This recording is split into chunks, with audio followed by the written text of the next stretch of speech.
What's up, everybody? Welcome to GameFace right here on Sifted Games at sifted.net. I'm Shane Satterfield, the founder and the host of GameFace right here. Hopefully you guys are having an awesome week. We're having a little bit of a bumpy start for this episode of GameFace, but I'm really happy that alongside me is Matt Keil. Because his computer problems we're having is just driving me bonkers. I wish you guys had a camera up here for a stream just to hear me losing all the drama. Every time he goes upstairs, and then like for the next 20 minutes, just hear, fuck. Oh, that's not happening. It's like it's that over and over again. That's pretty. And then you accurate. come up here, and I'm just like, what is it? He's like, no, I got it to work. Because it's just a scramble. Well, what happened today is once again our PC that we use for chat to bring you guys into the show, it shut down again, and then it restarted, and then it kicked out a bunch of errors, and finally it appears to have restarted. Maybe you haven't hit the restore tabs button yet. So let me do that. It's going to be a little bit of an event here for me to get you guys into the show. I'm going to have to do a little bit of this live on the fly. And of course on the archive we'll chop all this out. You got the YouTube monkey. Something went wrong. Yeah. Anyway, welcome to GameFace. This is the flagship show of Sifted Games at sifted.net. We take you around all the big games and stories from the video game industry for the week. I'm here. I'm Shane. Of course, this is Matt Keil. We've both been working in the industry for decades at this point. I think between the two of us, we got about 55 years of experience covering games. You don't have to just say it. What'd you say? You don't have to just say it. We've been doing this for a hot minute or so. We do have a great show for you guys today. Hopefully we'll be able to get you guys actually into the show here quickly. But we can't see you guys just yet. But we have a great show for you guys today. We're going to talk about the Grand Theft Auto 6 delay. Ugh. Jeez.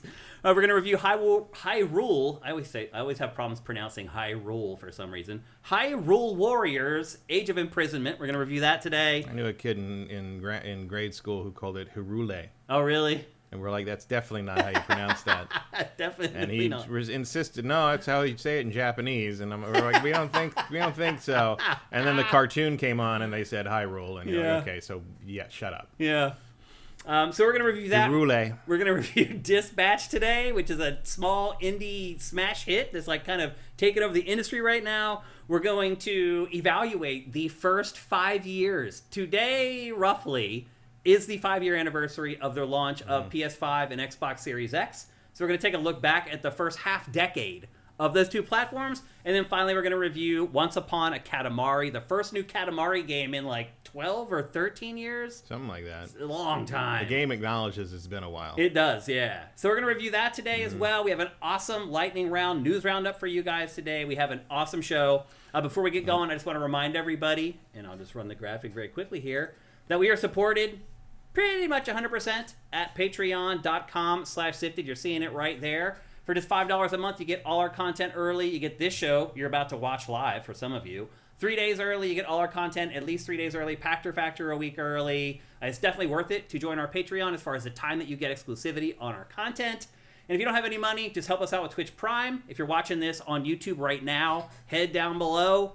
There's step-by-step instructions on how to help us with that, but the most important thing you have to remember is you have to be an Amazon Prime subscriber. If you are, you can give us a free $2.50 every month. And you have to redo it every month, but it literally takes like 2 clicks once you've connected your accounts. Please do that.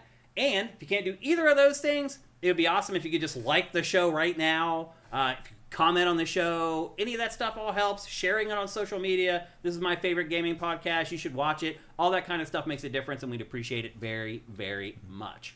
So the first thing you need to do is click no thanks on that OneDrive pop-up. Good old OneDrive.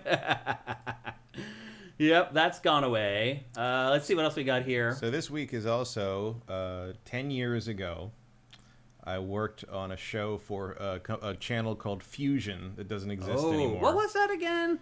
Fusion. I know, but wasn't it there was somebody that we used to work with us at G4, that worked on Grotto that, right? was running the show I was on, and the guy who ran all of Fusion was Wade Beckett, who was our Right. That's who I was thinking of. The former boss of X-Play. Mm-hmm.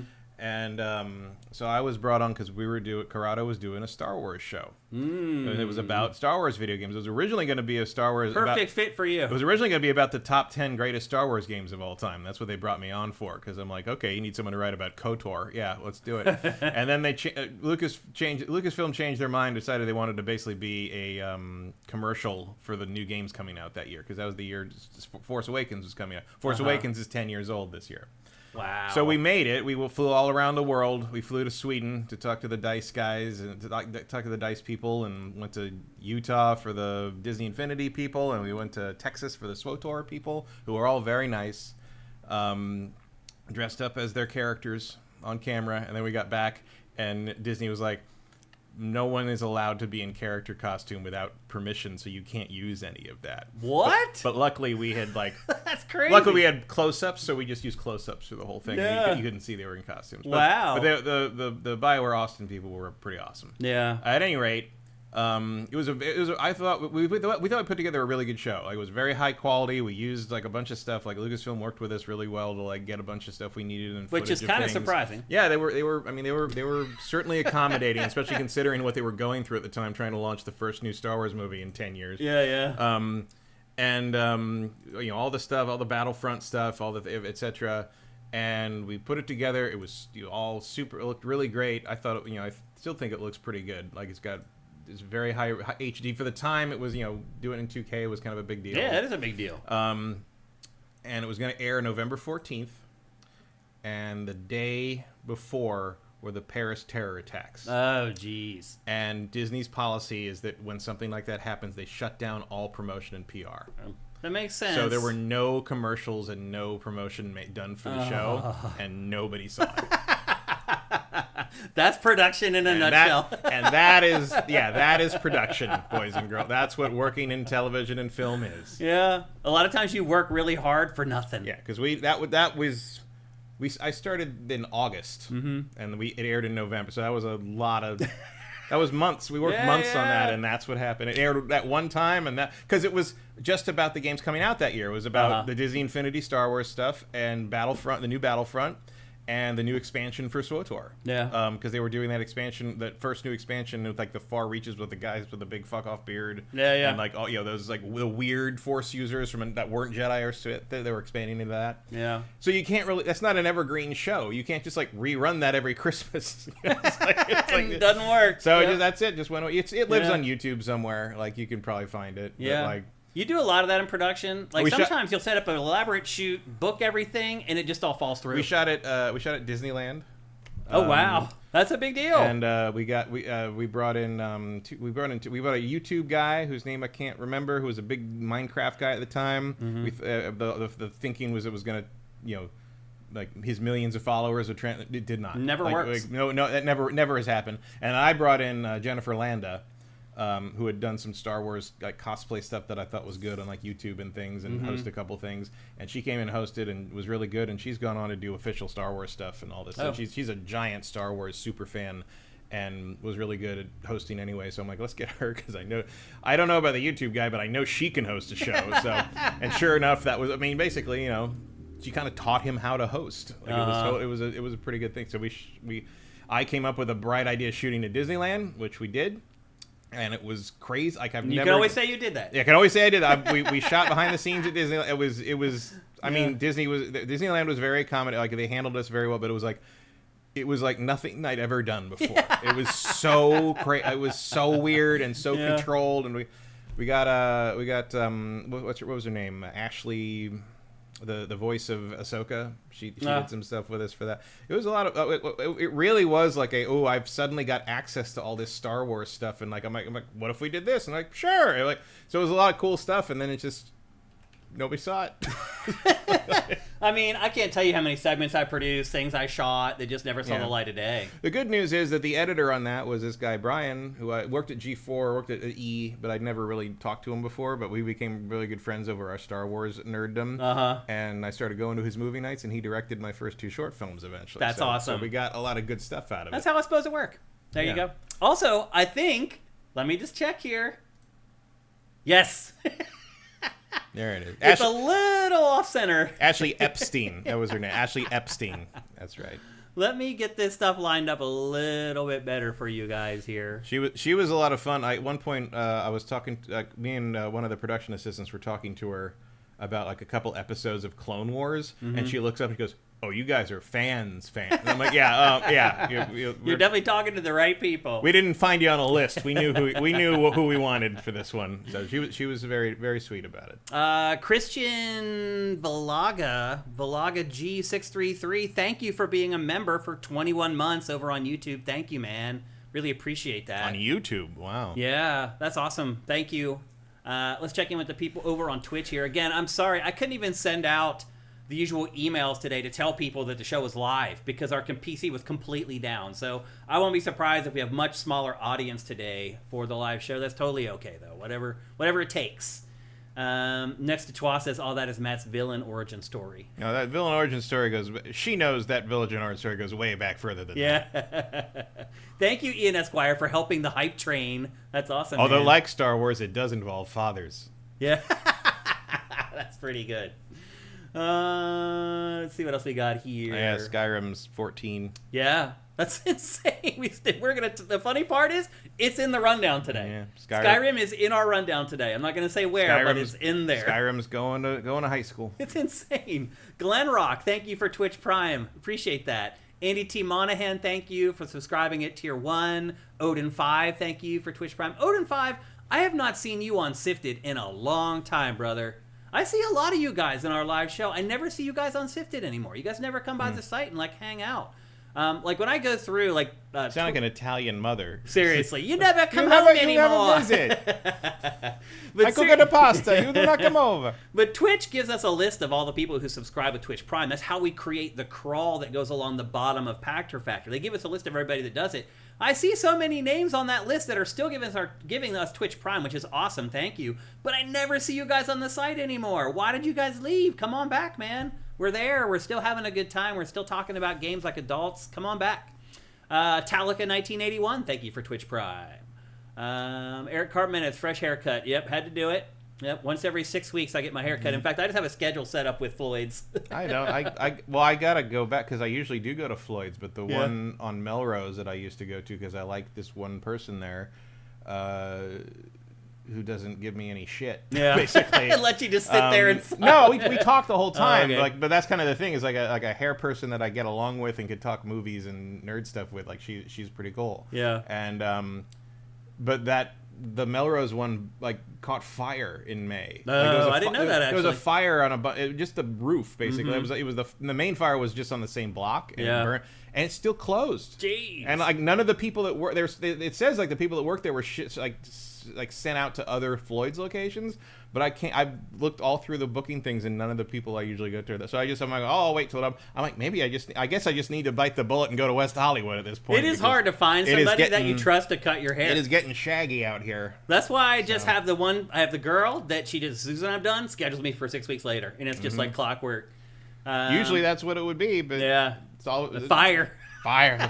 the great Melrose fire of 2.5. Christian Valago 633, enjoying the day off and watching you guys live finally. Awesome, man. Welcome. And again, thanks for all your support. Eric Cartmena says, tough game for the Steelers this week, Shane. I tell you, the Steelers suck. They are a bad football team. It's just the way it is. Until they get a real quarterback, that's the way it's going to be. Zed Saber says, do a kickflip. I would if I could right here, but unfortunately I can't. And let's see if anybody else jumped in here late. Again, we didn't get to send out like all the usual like social media things to get people to come to the show, so I'm sure it's going to be a little slow here. Ian says, I haven't cut my hair in 7 years.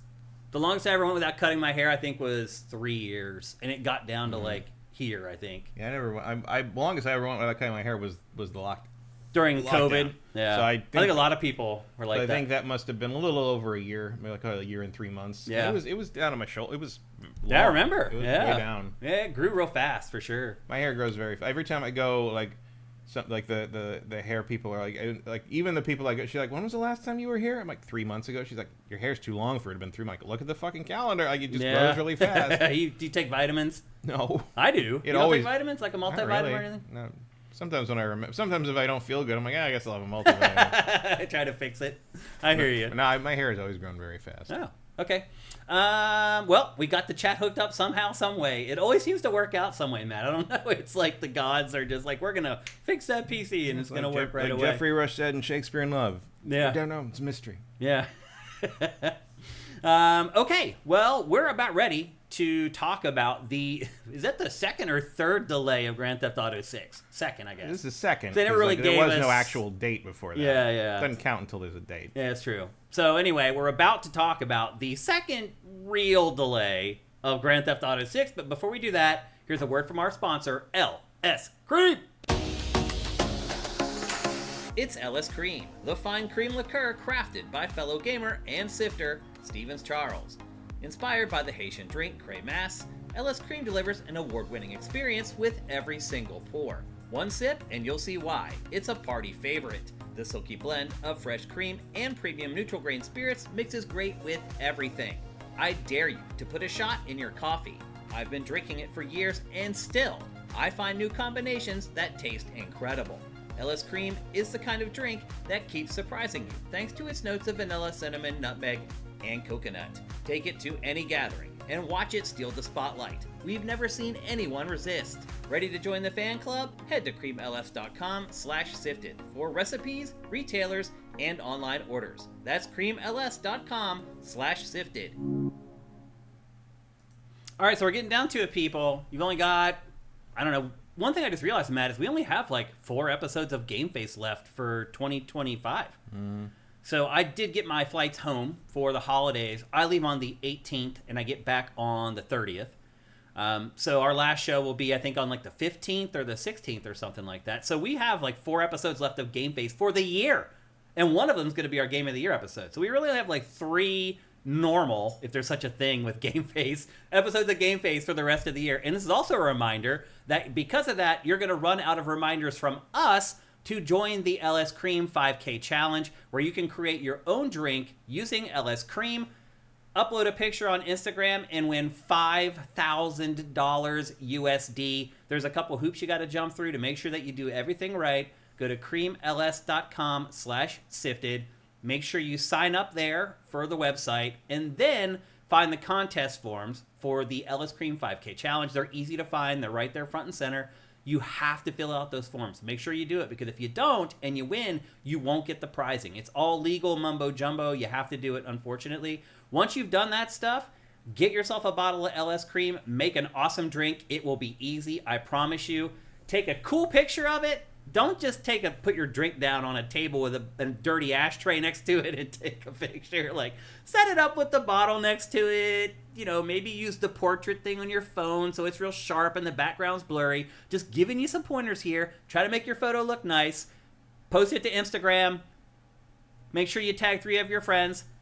Make sure you tag LS Cream, and then cross those fingers and hope you win $5,000 USD for making the best LS Cream drink. So again, make sure you go to creamls.com and join the LS Cream 5K challenge. Good luck. I wish I could enter it. It's fun, I think. In fact, I just went and followed like all the accounts on Instagram yesterday just so I could kind of keep track of what's going on with that. So make sure you do that. Again, make sure you tag LS Cream when you post that on Instagram with your photo, and good luck. All right. It's time now to jump into GameFace 458. Don't miss the streak they're calling out in the chat. Oh, what streak? Lynn Jeff 99, is that what you're talking about? 75 months, Jeff Lynn. What's up, brother? I know Jeff very well. We used to have like a tier where I would play games with folks. I think I did one of those with him. And we've just been in contact throughout the entire Sifted's existence. He's a really, really good dude, and thank you. People who do that, what they're doing is they're putting a reminder in their phone to do it. That's the only way. I even don't have a 75-month streak. I don't. No. I definitely don't. So thank you. Anybody who has streaks like that, that shows dedication and that you really love Sifted and you love GameFace. So thank you very much. Really impressive. I think Justin Horman just hit 100 months. Wow. Yep, because when we did the last episode of Pactor Factor, we were due to create a new scroll on the bottom, and his name was one of the first ones, and he had hit 100 months. Justin Horman, thank you, brother. All you guys are awesome. I mean, you all are up over like 50, a lot of you guys are up over 50, 60 month streaks, man. I can't even tell you how much I appreciate it. You guys are just awesome.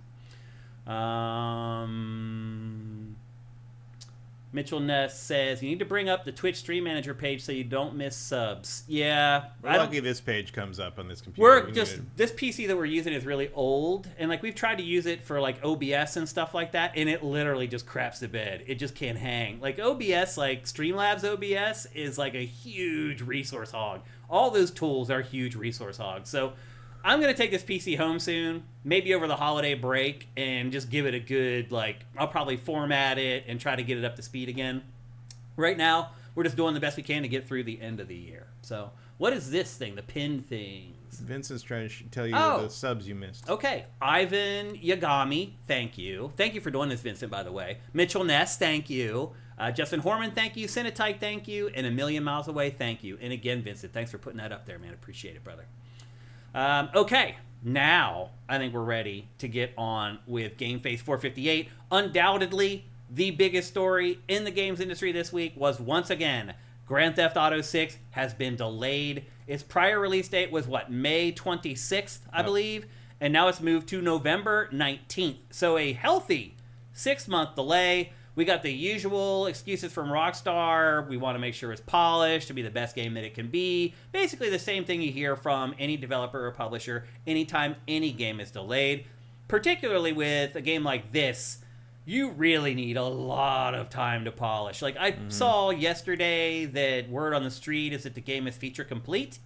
So literally from a year of polish for this game, starting now in November of 2025, releasing in November 2026, a year of polish. Will it be enough, Matt? Probably not. I don't think so either. Like, these are always big, messy games to some degree when they get down to the possible edge cases. Like, yep. As soon as you put a game like this in the hands of millions of people, a bunch of them are going to find stuff you never could have predicted. Mm-hmm. Don't you think it's crazy? Because my guess is the QA on this game is 500 people, probably. Yeah, about that. Don't you think it's crazy that you can have that many people playing Grand Theft Auto 6 early and, like, nothing is leaking out? I mean, yeah, but they're probably all, like, probably got all their pets hostage or something. Well, I mean, we've leaked some stuff is leaked out from the people that aren't happy with how they're being treated. So that was sort of a tangentiary story around this week, is that Rockstar laid off a bunch of developers. It claims that the developers were sharing secrets about Grand Theft Auto 6 in Discord. As it turns out, according to the union leader and the workers, they were actually just sharing details about how horrible it was to work on Grand Theft Auto 6 in a private Discord. It wasn't even a public... This is according to the union leader and the union members. They claim that they were not talking about the game secrets at all. They were just talking about what it was like working at Rockstar Games as workers on Grand Theft Auto 6 in a private Discord. Well, I'm sure Rockstar would consider that a secret as well. Right. And Rockstar fired them, and now the union is like, no, you can't do that. You're firing them without reason. Who knows who will win, who will lose in the end, but that's a story that's going on there. So there's others. But still, isn't it crazy that stuff hasn't leaked out? Like back in 23 or 22, they got hacked. Mm-hmm. And we got like that, they had a playable build, kind of. And we got to see Lucia for the first time in action and stuff like that. But that was years ago, and nothing since has leaked out about the game. So to me, that's pretty amazing. To have that many people working on it and none of the stuff leaking out about it, that's pretty incredible. So the leak definitely didn't leak out, or the delay didn't leak out, that's for sure. Mm-hmm. Nobody saw this coming. Are you surprised, Matt? Not especially. No. In fact, I don't think it's going to be November. You think they'll delay it again? I think they'll push it to early the following year because that's when these come out. Yeah. They want to be a Christmas thing. Well, I think there was one... Pachter claims that Rockstar likes November for some reason. I think they've released one Grand Theft Auto in November. Yeah, Grand Theft Auto is a spring game. Usually it is. It always comes out early in the first quarter. Usually, he seems to think that Rockstar likes November. So, on what basis? He said that other games have come out then, and which ones? I think it was Grand Theft Auto 4. I think came out in October or November. Yeah, that sounds about right. But but most of them haven't, right? Yeah, like San Andreas came out in August, I think. Yeah. That sounds right. Definitely end of summer. August, September, when I had to do my marathon capture session for that. Oh, right. Yeah, I don't.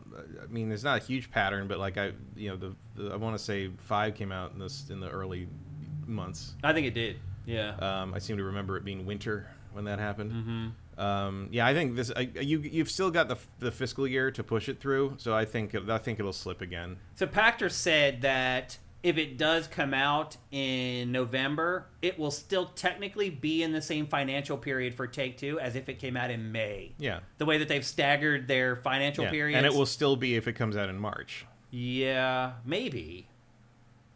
I'm not sure exactly what month it turns over for them. I don't know. But that's just what Pachter said. I mean, it's either the end of December or end of March. That's where almost all fiscal years fall. So if their fiscal year does end in December, then they probably wouldn't push it out. Mm-hmm. If it goes to end of March, then they're not losing anything really in terms of that year's revenue by pushing it to February or March. A year of polish is a lot. It is. Most games get 6 months max. But most games are not like this. Right. So yeah. Who knows? I mean, don't expect it to be I mean, you can't expect this to be flawless when it comes out. There's going to be a lot of weird shit. Well, Strauss-Zelnick of Take-Two said that they want it to be perfect. And nothing's perfect. It's not going to be. It's never going to be. And so, to your point, Matt, you're right. Like, if they decide that they're not going to release this game until they deem that it's perfect and it can get that 97 to 100 review score that it's hoping for, then maybe it does delay it again to get it perfect. But at a certain point, every developer has to eventually cut its losses and be like, look, this is it. Like, we have to get this game out. And they will. I mean, it's not like everything It's else. not going to be canceled. Like anything else they've released has come out perfect. Yeah. It's fine. It just has to work. Yeah. It'll be interesting to see. Let's talk about the ramifications of this for the rest of the industry, because what we've seen for the last 2 release dates for this game was developers and publishers trying to get out of the way of the game so that they don't have to try to compete with Grand Theft Auto 6 to sell their game. So a lot of publishers were happy when they found out that it was supposed to come out in May, because for most publishers, May's not a gigantic period to release games. It would work fine for Grand Theft Auto, maybe not quite as well for games that aren't as big. Also feels like summer, kind of warmer weather is a good time to release this game because it's Florida. And all that kind of, I agree with that. So anyway, a lot of them were like, hallelujah, please release in May. That gives us the holiday season to ourselves. People will still be buying GTA 6 at that point, but you'll have more of a reprieve at that point to sell your game. Now you'll have the whole summer to promote and prepare for, like, do events go through and directs, Naughty because everyone's not super preoccupied with GTA 6 news. It was perfect at the time, and now that they've delayed it into November, the easy knee-jerk reaction to it is, okay, we'll just push your game up, and now you move your game to May, where Rockstar's game was going to be. That's not how game development works. I can't think of too many games. Nintendo does it, but most don't, that finish a game and sit on it for the right period to release it. Most games come out right after they're done. Yeah, as soon as you can get money in. Yeah, after your big outlay, you want to start getting the money back in. Yeah, there have been very few games that really sat back and had a lot. I mean, Wolverine, which is ironic because the Wolverine Insomniac game is supposed to come out around the same time as this now. I was gonna get to that, but the Wolverine Origins very infamously was supposed to come out alongside Wolverine Origins the movie, and the Wolverine Origins movie got delayed a year to basically make it it was going to be an R-rated Wolverine movie, and they chickened out and they made it a PG-13 thing, and it was terrible. But they needed an extra year production to do a bunch of that, so Raven basically had an extra year to just polish the game. Yeah. And that is why that game, Wolverine Origins game, is so good. Even though it's not after they decided to change the movie to PG-13, they're like, okay, the game can't be M-rated anymore. And Raven's like, well, would you like us to remake the whole game? Because that's what would need to happen. And so Wolverine, a PG-13 movie, has an M-rated game tie-in because they couldn't go back and change that. Yeah. And it's one of the best Marvel games ever made. Yeah, it's really good. It's a shame they don't. They don't still sell it in some form, because if you didn't licenses play it and all that stuff. No, the licenses could be worked out at this point. The Marvel licenses are pretty well figured out for the most part, other than apparently the Legends, those Diablo style games. Yeah. The Marvel vs. Capcoms are out there. You got the couple collection of the Capcom stuff is available. I would imagine you can do. I would imagine Microsoft owns most of the Activision stuff now to some degree, or at least has control of the code one way or the Probably Marvel would have to decide if they want to. But again, you're not going to put out a really good old Wolverine game right before you put out a new really good hopefully Wolverine really game. good Wolverine game. So yeah, we're probably not going to see that anytime soon. Yeah. You know, it would be a lot of fun is if the new Wolverine game has the old Wolverine game in it as some kind of bonus, like an arcade machine. yeah, like you Wolverine walk up just to, play the Wolverine. You go home and it's you go there. home to his ramshackle apartment in Madripoor, and he can just play a PlayStation and play the old Wolverine game. But this is like worst case scenario, I think, for the rest of the industry. Because I don't think it matters really. You don't think it matters? I think GTA is such an 800-pound gorilla that wherever it comes out is going to be somewhat disruptive. But like, people don't make purchasing decisions based on GTA. They're going to get GTA. Yeah. No matter what. Mm-hmm. And I do not really believe that like if someone buys GTA in November, they're not going to buy Call of Duty that same month. I mean, I think it's a case-by-case thing. These are the people you're worried about. Like, the people that make this game a giant hit and other games giant hits are the people who buy like 3 games a year, and this is one of them. Yeah. And it's just like, this happens to be the year they buy 3 games in a year instead of 2. You think so? Pretty much, yeah. Because Pactor's perspective on it was, look, we have this data that's been running for decades, and we can look at how the industry contracts or expands. It gets a little bit bigger, a little bit smaller year after year. There's never been a year where it just went from like 5 billion to like 5.5 billion. So, which is basically what you're asking, because he did the math and he figured out that if it sells about what people expect, it's basically going to take half of the money spent on video games for that entire year in a typical year. Well, I would very much like to see interviews with the people who decided who have been playing, been regular Call of Duty or like whatever games people are afraid this is going to take business away from. Who are these people who decided to skip Call of Duty this year to play GTA instead? Was it just the one of the 3 that they get this year? Well, and it's just like but this year. But it happens that the one of the number 2 of the 3 is also out that month. So what do you do? Well, I think you're assuming that all 3 games they buy every year are annual franchises, which I don't know the date on that. I think the data on the sales indicates that has to be true. I think it would say 2 out of 3. The volume of sales. I think there's probably 2 games they buy every year, probably Call of Duty and a sports game.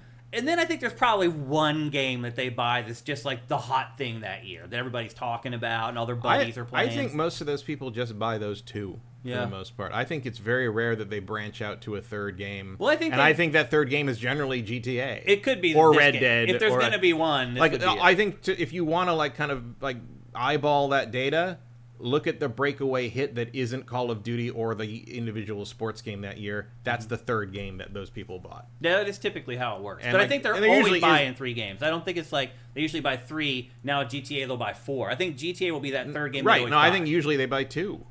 Just 2. They don't buy the 3rd game. I don't think there is usually a 3rd game. I think a 3rd game is a special occasion for that kind of person. That kind of. It's hard to tell, honestly. Like, there's no good data. I mean, it is pretty easy to tell because you look at the data and it's like, well, your big sellers are Call of Duty and the sports games, and Call of Duty does better because the sports games kind of split people buy football or people buy other football or people buy.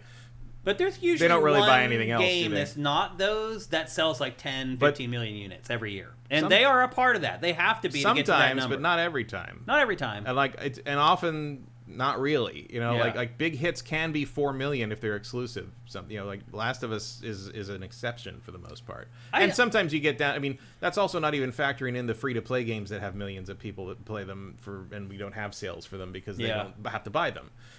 Because when you do have to buy them, you get Concord. Yeah. I think people will make room for this game. It is an exception type game. You're right. Like if there's one game that people will be like, I'm going all out this year. I'm going to spend an extra $80 on video games this year. It's that. That's the game that they do it on for sure. Yeah. It just doesn't really matter when it comes out. And I think most of the games that prop up the 5 billion sales every year are pretty bulletproof even in the face of GTA in the same month. So you don't think that this will impact Marvel's Wolverine at all? I wouldn't think so, no. Yeah, I mean, one good thing is it is a good 6 months between. I think that helps. But I don't know. I think the bigger issue is not the Wolverine game. It's the games below that. No, if you're not a AAA like guarantee, you're probably fucked. You're in a tough boat for sure. Because I think that your bigger concern are kind of the more gamer type people who buy more than that per year and have broader interests.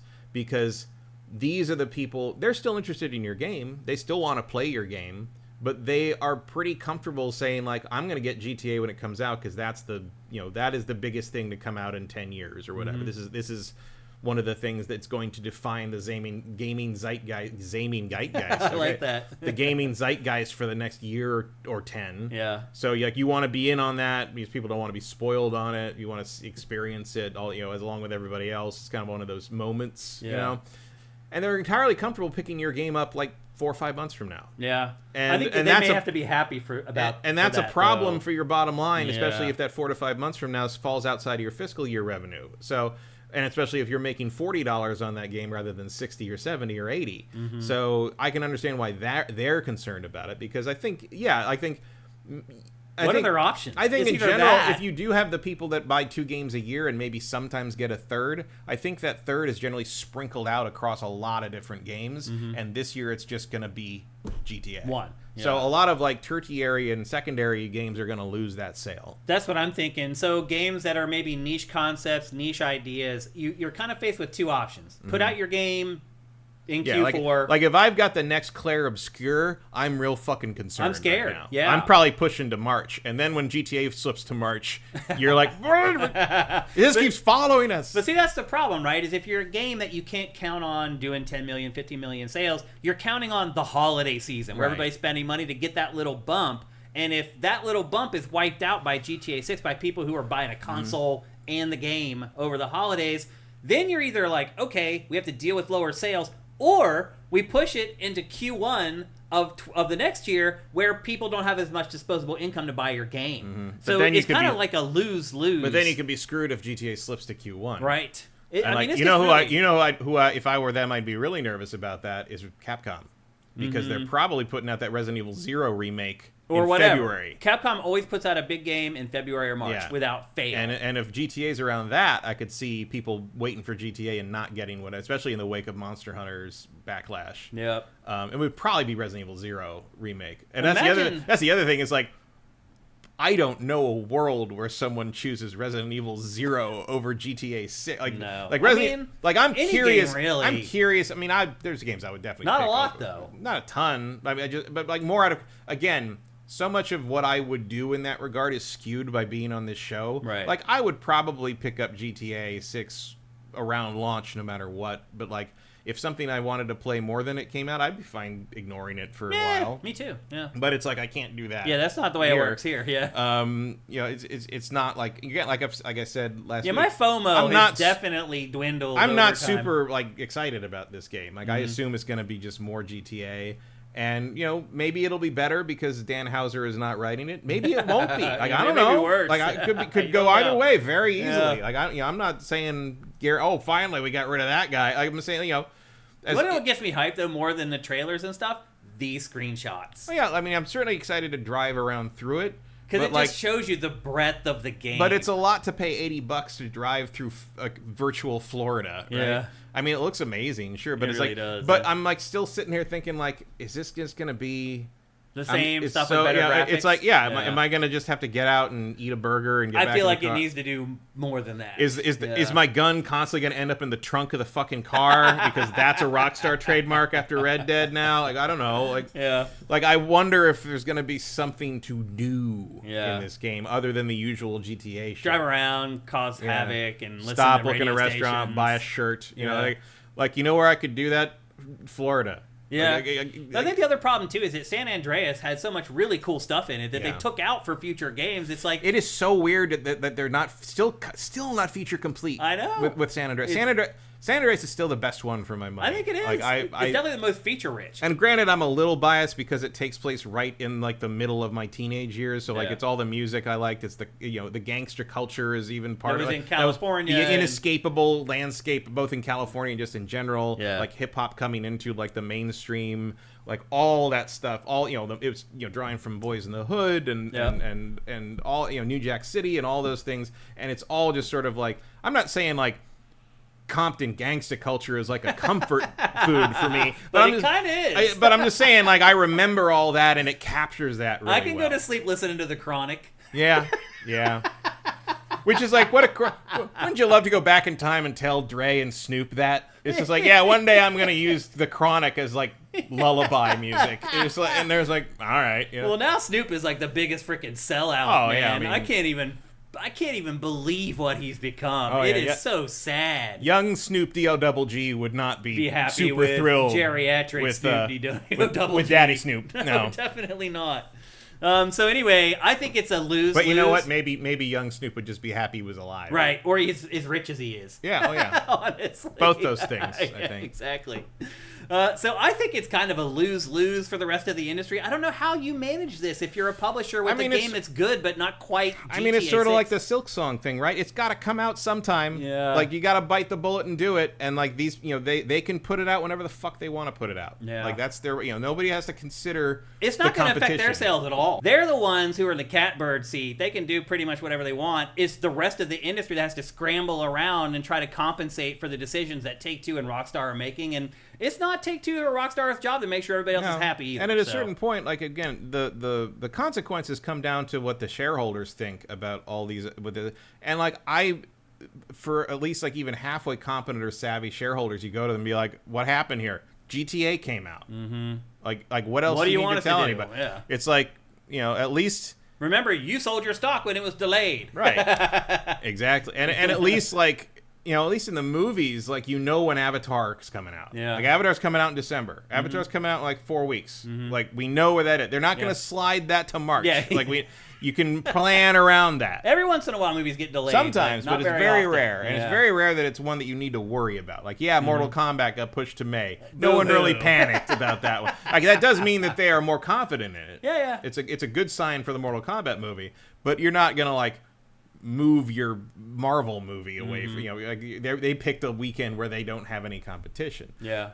Whereas, like, video games are so malleable in terms of when you can really, you know, when they're done, when they're not done, when this happens, all of a sudden we realize this is a problem, we can't release it like this. Like, they, you know, there's no guarantee, you know, there's no season. Yeah. There's no season, you know. You don't have to get anybody to go out to the theater. You just need to press a button on their computer or their PlayStation. Yeah. Like, it's, in this case, definitely just the PlayStation. Yeah. Actually. So yeah, it's a hard position to be in if you're not Rockstar. Yeah. But, like, everyone knew this was coming. We all knew this was happening. 13 years we've known it was coming. And it's like, you can't be that surprised that it got delayed. Yeah. You can't be that shocked. I mean, were you? No, I wasn't not. either. I didn't even really freak out about it. I was like, oh, okay. When is the new date?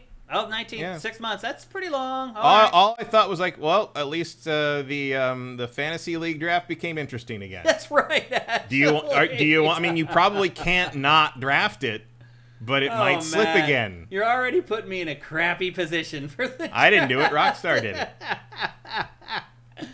Oh, man. I thought about that, too. I'm like, because I have first pick next year, right? I think I do. Yeah. And I was just like, oh, man, like, I thought I had GTA 6, and now do I? Now you don't. Probably, but... do I? Yeah. Maybe not. So... It's a game again. Yeah, it is a game, for sure. So, it didn't hit me that hard, but I looked around on the internet, and it seemed to be hitting people real hard. Like, we talk about, like, PlayStation, Nintendo, and Xbox fanboys. Rockstar fanboys may be above them all. Sort of, which is weird because Rockstar fanboys are such a minuscule sliver of the people who play GTA. Like, most people who play GTA don't ever give it a second thought. I'm thankful for them because they're the ones who do all the digging and dig up all the crap and find these little... They, like, look into the code of the Rockstar Games webpage. Like, they're doing all the legwork and delivering it to people like us so we could talk about it. So I appreciate those people, but they're crazy. They are really crazy. Some of the stuff that they've been doing, like, they still think another trailer's coming here and another... And they just get disappointed over and over again. Like, these stories come through our admin at SIFTD. All these fan things, these theories, we don't curate any of them because they all end up being untrue, and then the fans, like, lose their minds and get depressed. So, Or they were true and they just aren't what Rockstar ended up deciding to do. right. Things change. Like, I think maybe I'm a little unexcited about this one because the thing that Pachter talked about being what the plan was years ago sounds way more interesting than this. Like, just like, okay, so instead it's just basically Vice City modern day. Okay. Yeah, I just talked to him about that again on last Friday when we recorded Factor Live. He was talking about And it sounds like he was right. It He sounds was like right, that was yeah. all, and they just basically paired it with. Now, I wonder if, like, over the course of the next 10 years, they will add those other It is cities. possible. It is absolutely possible. We'll I mean, I was see. going to tell you, the person he got that information from, he still won't say it publicly.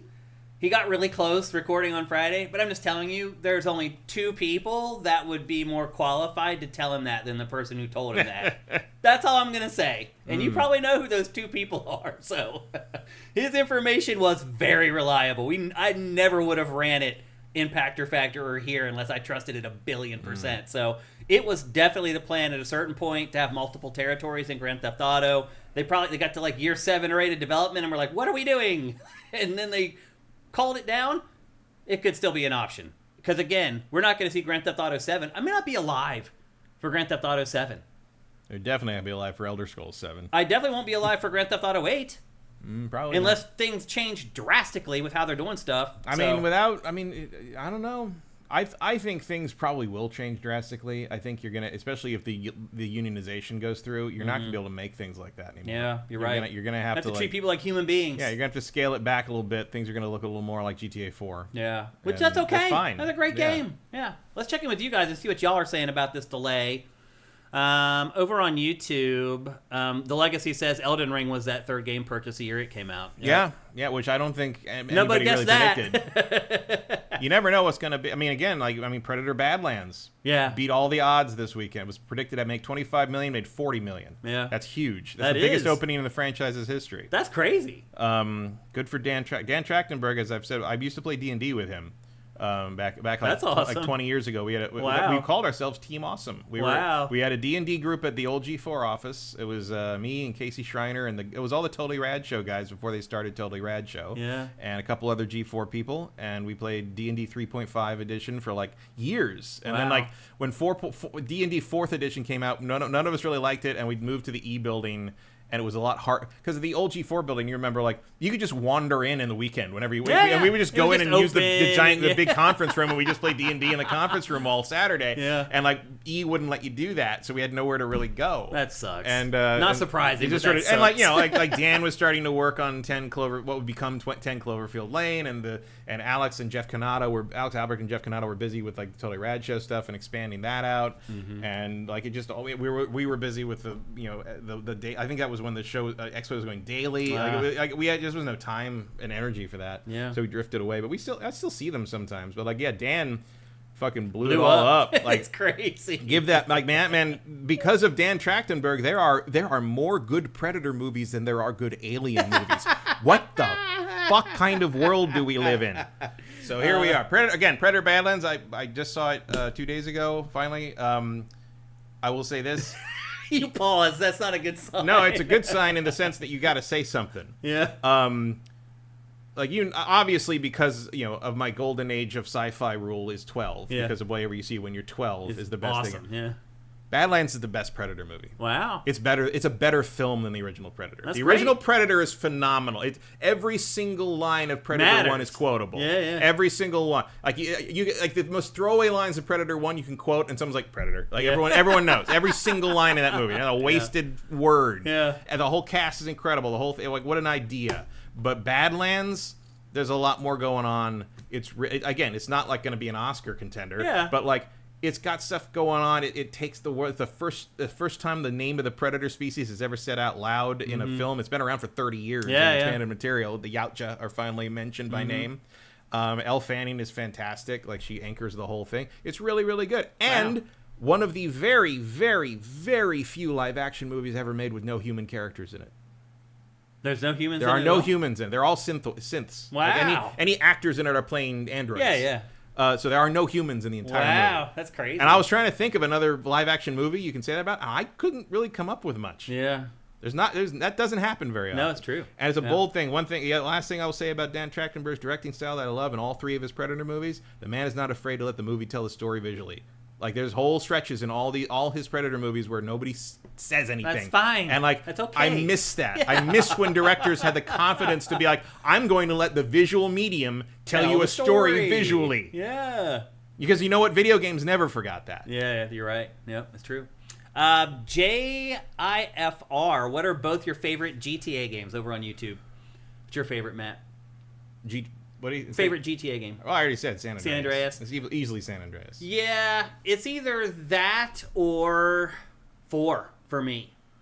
I think 4 is It's a dark game. I think 4 is one of the most solid mechanical games. Yeah. But I don't like it very much because I don't actually like any of the main characters very much. I think that's the idea. Probably the idea, but there's like, I don't like anyone in Goodfellas, but I like that movie because it has something to say. I don't get a lot of juice out of GTA 4, and I was rooting really hard for Nico in that game. And I don't like playing GTA 4 very much because I think New York's boring. Like, I don't think Empire City is an interesting setting. It didn't feel different enough from 3 for me to really feel like, other than visually, it didn't feel like an interesting place to put the thing. After Vice City and after especially after San Andreas.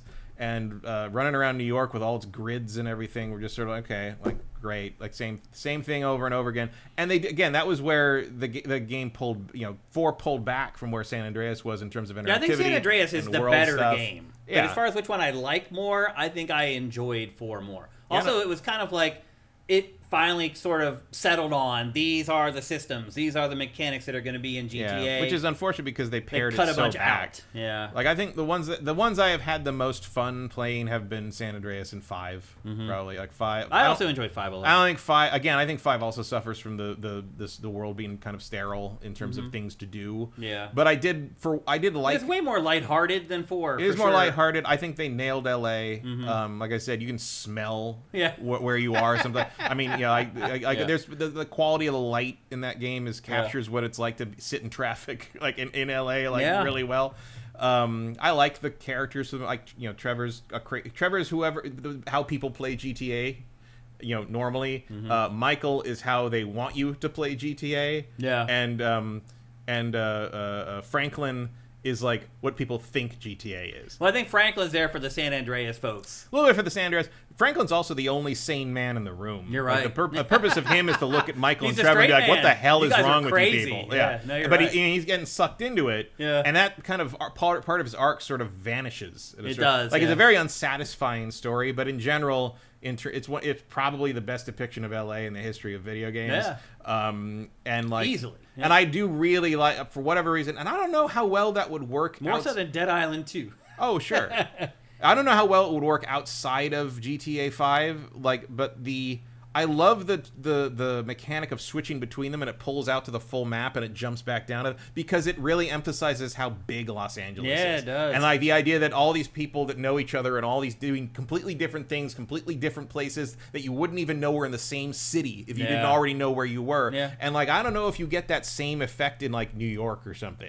It feels like that sort of mechanic it comes out of how big and sprawling and ridiculous Los Angeles is. LA's more visually distinctive. Yeah. Everything in New York kind of looks the same. Queens, the Bronx, Brooklyn. It's like if I just dropped you there, you would not be able to tell. Like there's little architectural cues. When you're in Chelsea, you know when you're. But here it's like there's a big Ferris wheel. Yeah. That's Santa Monica. Oh, look, here's the skateboard park. That's Venice Beach. Like, now see the palm trees down the street. We're in Beverly Hills. Yeah. Like, here's a bunch of stores. You're in Rodeo Drive. Like, we're in a concrete bunker. We're downtown. Yeah.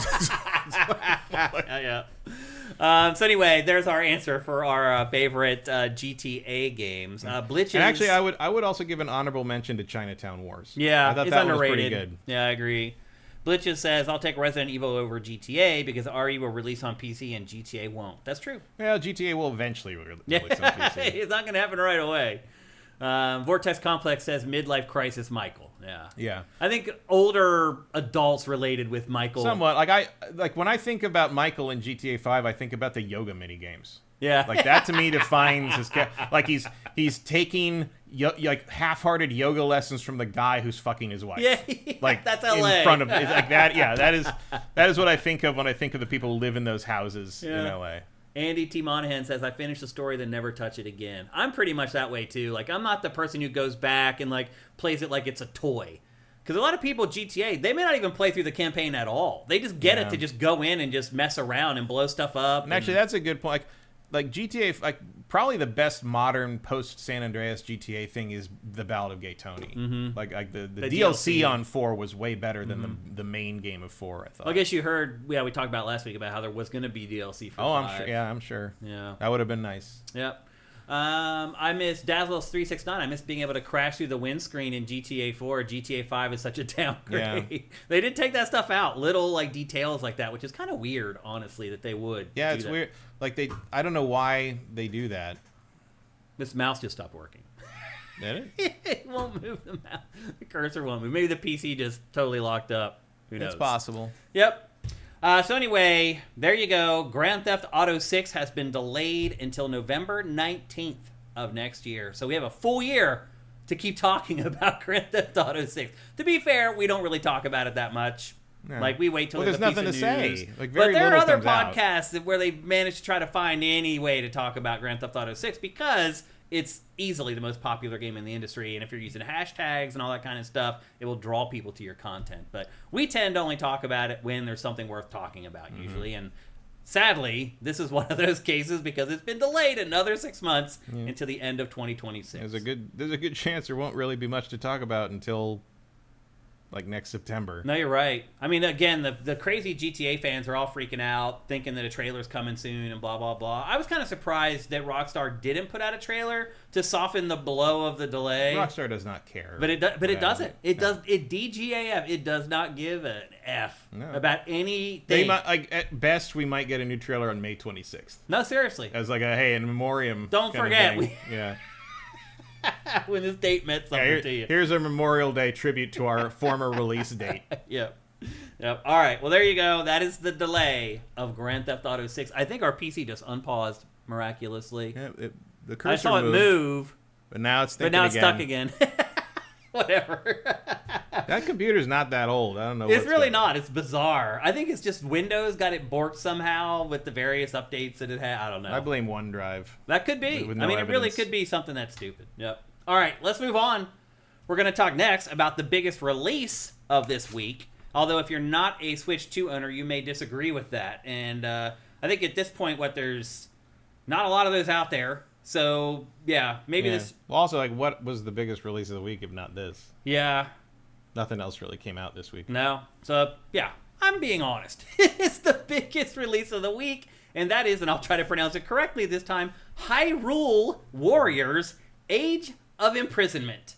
And it is a Switch 2 exclusive. This is not one of those games that straddles the line between Switch 2 and Switch 1. Yeah, I wouldn't really want to see the Switch 1 try to do this. Well, we did, right? It was Age of Calamity. And it was a slideshow that ran at like 25 frames per second. Yeah, and this has a lot more happening in it. It does. The visuals in this are far more elaborate and intricate and complex than Calamity. And it runs at pretty much a blistering frame rate. And the only time the frame rate has any issues is in cinematics. A lot of the cinematics in this, for whatever reason, have been pre-recorded instead of running in real time, and so they stutter. Some of the cinematics in this game stutter. The game itself is a Muso game, a hack-and-slash Muso game like Dynasty Warriors, and it doesn't hitch at all when there are like 300 enemies on screen at a time, all getting lit up and juggled into the air. So it's very bizarre. You're probably wondering why you're watching that cinematic right there, which is the beginning of Tears of the Kingdom, where they are down in the ruins and she falls and it just kind of cuts out. This game tells you what happens after that happened. And this is what happens. She falls, she time travels somehow, she falls into some hole that makes her time travel way back to the beginning of Hyrule. So basically, she is found by the King of Hyrule and the Queen of Hyrule. The founders of Hyrule. And she's just like, what the hell? Like, how did I get here?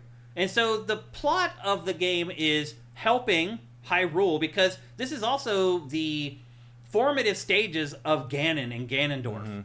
He's just the head of the group. Whatever timeline this is in. Like, yeah, I think this is supposed to be canon, believe it or not. It is canon. Yeah. Like, this is the first... Like, Age of Calamity was not. And the other Hyrule Warriors, the Zelda games were not, but this is supposedly... That's why Link's not in it.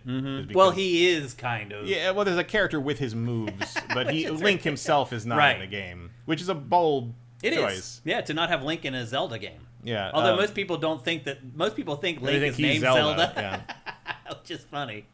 So this is a prequel to Tears of the Kingdom that tells you the origin story of Hyrule, the origin story of Ganon and Ganondorf, and where Zelda was. The whole time. And so the objective here is to thwart Ganondorf, save Also, Hyrule. it should be noted that if you haven't finished Tears of the Kingdom, this game will spoil that story. Yeah. It assumes you know what happens and what all this stuff with Zelda is in that game. And very early on, it blows two big reveals from Tears of the Kingdom, which obviously I think most people have played Tears of the Kingdom, and obviously I wouldn't care really. But I'm just saying, like, other people will. If you haven't finished Tears of the Kingdom, do that before you play this if you care about the story. Yeah. Because this game assumes you've finished Tears of the Kingdom. Yeah. So the goal is to save Hyrule from Ganon/Ganondorf and get Princess Zelda back to her time. And those are the objectives in the game. And along the way, you meet so many people from Tears of the Kingdom. This is kind of like an all-star game. There's a lot of crossover between the two, despite the fact that it's set so much earlier than Tears of the Kingdom. There's still a lot of sort of cross-pollination. Are there? I think so. There's only Ganondorf, really. Well, I mean, as far as like the plot and the story, like it fills in a lot of things that I was kind of confused about in Tears of the Kingdom. It didn't for you? No, I'm not sure what you're talking about. Well, as far as like what happened at the beginning of Tears of the Kingdom from that point forward, like where did she go? What did she do? Well, yeah, but that's in the past, like thousands of years in the past. Yeah, but that matters to Tears of the Kingdom, Right. which happens later. Is my point. Right, but like, I mean, obviously something happened. But Yeah. like, I thought you meant like cameos from other characters. Oh, no. The only characters in this from That are in Tears of the Kingdom is Ganondorf and Zelda. Right. Yeah. Because everyone else is dead by then. But there are references. Thousands of years. This game is actually really long. I don't know how much you've played it. I'm it's still going. Yeah, I'm like 15 or 16 hours in, and it doesn't seem like it's ending anytime soon. It takes a long time just to get to the point where, like, you're looking at the map here where everything's red and because the red is where Ganon has taken over. Whatever you want, Demon King Ganon or whatever they call him after he becomes with the red hair, and is flying around. Before he's Calamity Ganon, but after that. But it takes like 4 hours to get to the point where he like pulls his whole scheme and the map opens up and like you have to like start playing the game. Like it's great. Like it's a long warm up epilogue. Yeah. And then like the title comes up and you're like, oh right, we haven't seen that yet. Okay, I guess that was a 4-hour prologue. Cool. Yeah. The other thing I would say too is that this game is far more story-driven and cinematic than either Breath of the Wild or Tears of the Kingdom. Yeah, that's true. Also more linear. Yeah, way more linear. But this, like, there's so many cinematics with fully voiced characters, and like, there is no way, by the way, the next Zelda isn't going to be fully voiced. Like, I fully believe in my soul that the next Zelda is going to be like every other big-budget video game, except for Link. Except, I think he'll talk. They might, like, it's going to depend how the movie's on the received. film. If the film comes out before, he'll talk. If it comes out after, he may not. Depends how the film's received. That's probably a good point, too. But this game... one thing I bet he will not say is, excuse me, princess. Yeah, seriously. The storytelling in this is way more overt. Like, you finish a mission and you sit and watch, like, a 5-minute cinematic almost every time. The first, 20 minutes of the game is pretty much all cinematics and storytelling. So this is way more of like a traditional video game than, I would argue, the Breath of the Wild and Tears of the Kingdom games are. Yeah, I mean, it's actually more story-driven than your average Muso game in general. For sure, yeah. Like the Fire Emblem ones are probably comparable. Yeah, I'd agree with that. There's a lot of cutscenes in those. Yeah, for sure. But yeah, there's a lot happening. You saw a stutter in the cutscene right there. Yeah, it's crazy. But here comes like 400 mogoblins or whatever. Bokoblins or whatever they are. That is actually one of... So, like, this, I actually really like this. I do, too. I think it's very good. Yeah, I agree. I think it's way better than Age of Calamity. Oh, yeah. It is probably a better game than Hyrule Warriors, the first one, but I like Hyrule Warriors better because you get to play as other characters. Yeah. This game really locks you into who you're allowed to play in each mission because it's canon and it's trying to tell a narrative story, and so characters are in certain places on the map and certain places in the story, so you play as this character if you're over here, he plays these characters if you're over there. It makes sense. Like, I get it. But I just prefer a little more freedom in my Muso games to play as who I want to play. And in terms of, and I think some missions will give you an option. Sometimes, but They'll be usually like, okay, you're taking stuck. 2 in. Which 2 do you want to take in? Yeah, if that. Like sometimes you're just stuck with somebody. Yeah. And like the other thing is that I prefer the Fire Emblem games, especially 3 Houses or 3 whatever. One of the main Fire Emblem game is 3 something, and the Muso game is 3 something else. Yeah, you're I don't remember right. which one is which. I prefer that one a lot, and this is like whether you care about it or not. Because Zelda, because the things you're fighting are just monsters all the time, there's no personality or variety in all these different fights you're having. And in the Fire Emblem games, at least you run up against enemy, minor, secondary, tertiary characters who have personalities and can yell at you and stuff. And in this, it's just beat 4 of these fucking blue moblins and you're done. And it's just okay, nothing, you're just fighting nameless, wordless creatures the whole time over and over, and nothing of interest happens in terms of interact. The characters interact with each other, but I really enjoyed in the Fire Emblem games how every fight felt like a personal grudge with these characters you never see them again or anything. Yeah. But it felt like there was a little more happening. And then there aren't a lot of other humanoid characters that you fight. You're always just fighting a big monster or whatever. There's Ganon has 4 archfiends or 5 archfiends or something that you run into over the course of the story. 4. They're big boss guys. They're your big objectives. You have to kill all 4 of them before you can go after Ganon. And there's stuff on the map where you have to liberate the red part and it turns blue, and then sometimes a thing will pop up and be if you don't complete this battle in 4 battles, it'll take the territory back. And I like a give and take in the map strategy things in these games. I wish it leaned a little more into that. In fact. Yeah. But overall, I wasn't really particularly interested in this game, and I think I have played it for 20 hours. I haven't made it that far. I really, really like it. I'm about 15 hours in. I am starting to wane a little bit on it. I don't think I'm going to finish it. It is starting to get really repetitive. Because I'm about to have to start grinding a soccer RPG, so we're going to have a limited amount of time here. But I have been very, very pleasantly surprised by this game. I really enjoyed the first 10 to 12 hours. Yes, and I feel like I could come back to it 5 months from now and pick it right back up. I've forgotten about it a little bit. Yeah. I feel like I will come back to this and be you know what, that was fun. I'm going to go back to that for a little bit. Maybe try to finish it. When there's nothing else to play. This would definitely be a game to have around for a year or two and come back. Because, again, you're not going to have to worry about a new Zelda between now and then. So you'll have this around, and it's a nice little hit. And, yeah, it's really good. Yeah. I like it. I probably like it better than Tears of the Kingdom.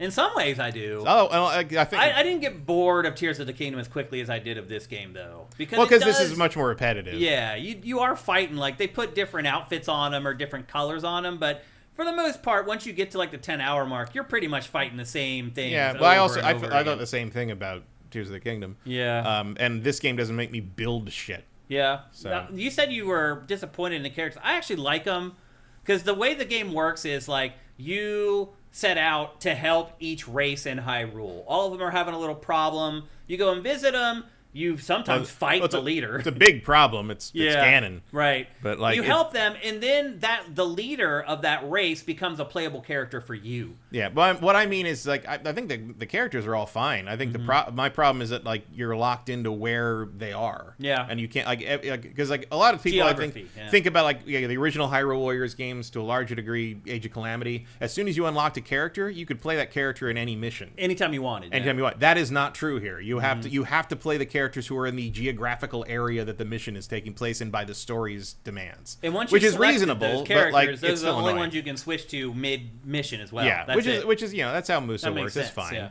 But it's just if you really and I really like the bird guy.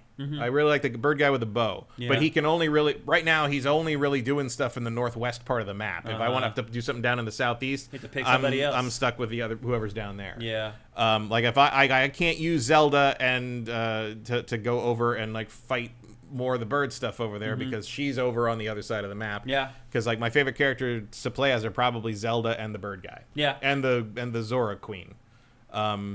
That's one thing I will say is they do a really good job of making everybody feel different and leaning into characters, and that's the bird guy. That's my favorite guy so far. I don't think I've unlocked everybody. And sometimes you unlock these generic soldier guys who just they're kind of hanging out with the one. Also, actually one of the other characters I was shocked I really like playing as is the comedy relief Korok guy. Yeah. He's really good. He's great. He's really good. He can use all the different elemental attacks. Yeah, and it doesn't cost him battery energy. Yeah. I hardly ever use the batteries in this. Well, we should talk about how the combat works and explain it. Yeah. The first thing I'll say is the combat in this, I think, is more robust than like Breath of the Wild and Tears of the Kingdom. Oh, absolutely. Yeah. It's pretty crazy, but the combat in this is better. It has to be. Because that's all it is. It's all the game is. So basically how it works is you have like one main attack button and then another attack button. So you basically jam Y to start your combo, and then when you decide to insert the X button, determines what the combo is going to be. That's the best way I can generically describe it. Yeah, and it works exactly the way it did in Age of Calamity and the Fire Emblem games. The main captains and bosses have like a stun gauge. You whack them until you whack them with, in general, or just with their weaknesses or the counter. If they turn red, they do like a move that can be countered by one of your like special moves. Yeah, which is always like a paper rock scissors style thing. And then you can get some.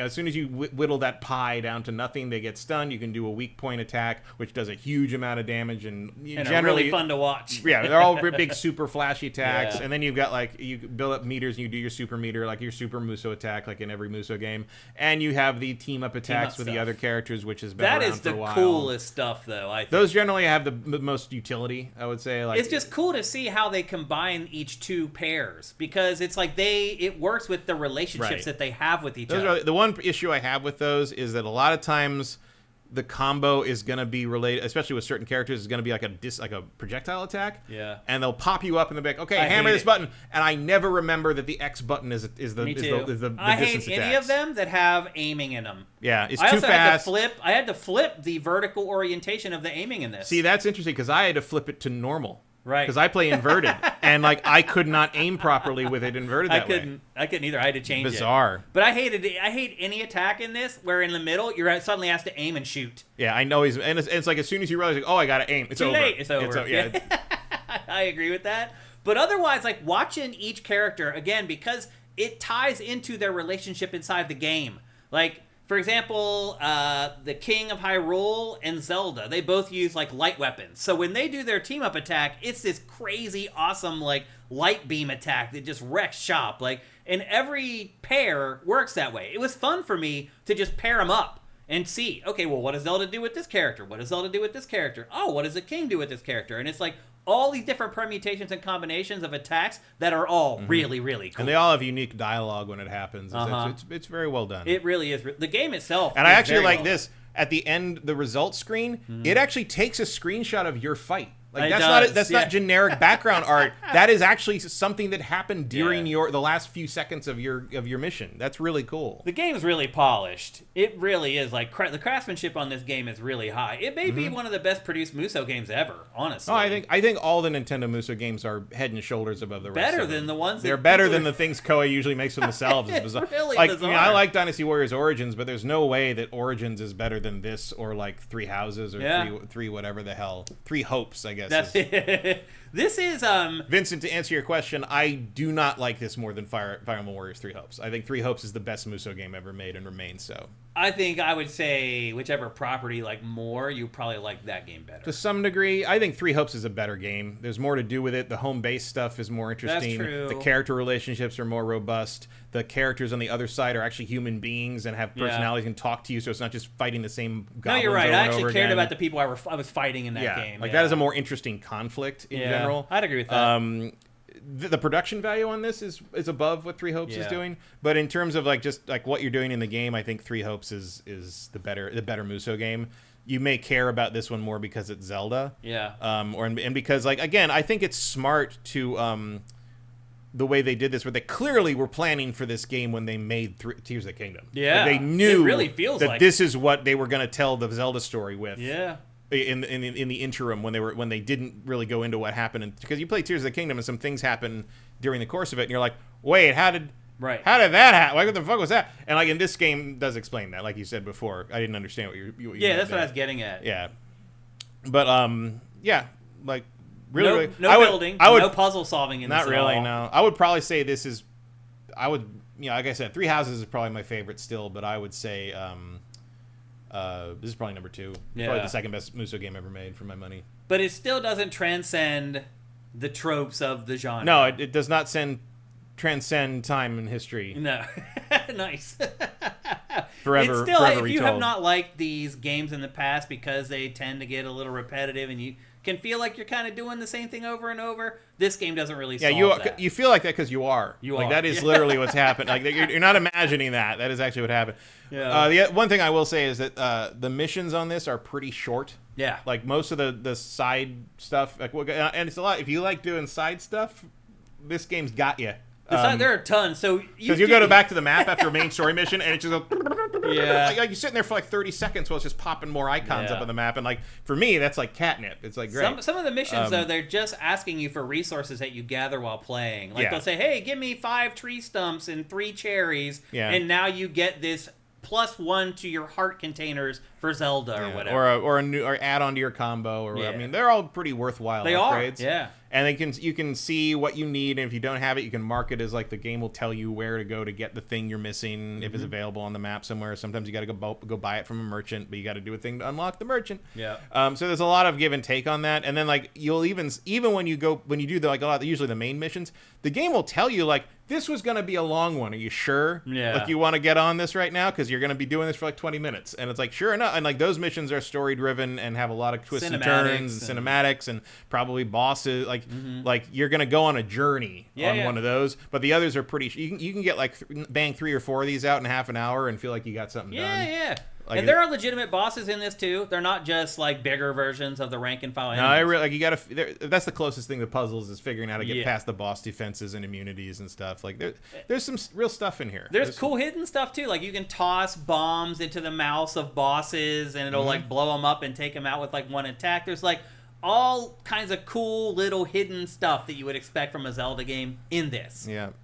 So like you can collect the Poe souls like you saw there. She was picking that, and like the reason you're doing that doesn't show up for like 15 hours. No, you're right. Like, it's just, like, when you can finally spend them on something, you're like, why am I collecting these Poes? Like, you don't assume know they'll be important later, and like they're sure and they are. Eventually, they are.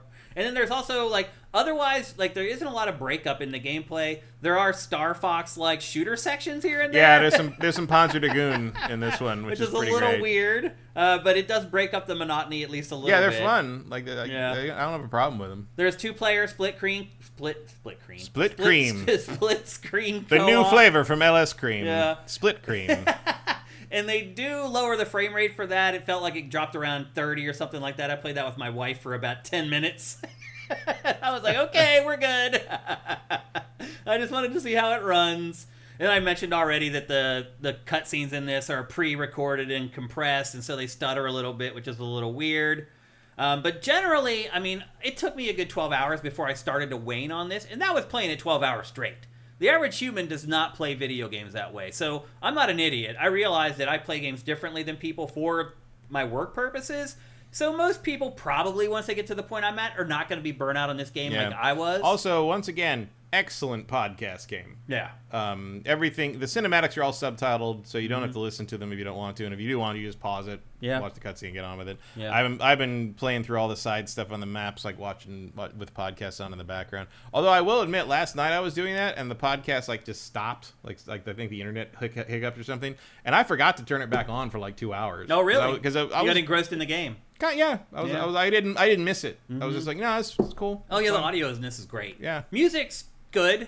I think it has every song from Tears of the Kingdom in it. It's got more than that. It's got remixes of old songs. Yeah. And like the when you get the leaders of the different factions, like they'll play like remixes and arrangements of their songs from older games. Like the Bird Guy. One of the reasons I like the Bird Guy is sometimes it plays a remix of the Rito song from Wind Waker. Yeah. Which is really good. It's pretty sweet. Again, the production values, the craftsmanship in this game, very, very good. Yeah, very, very complete. Yeah, for sure.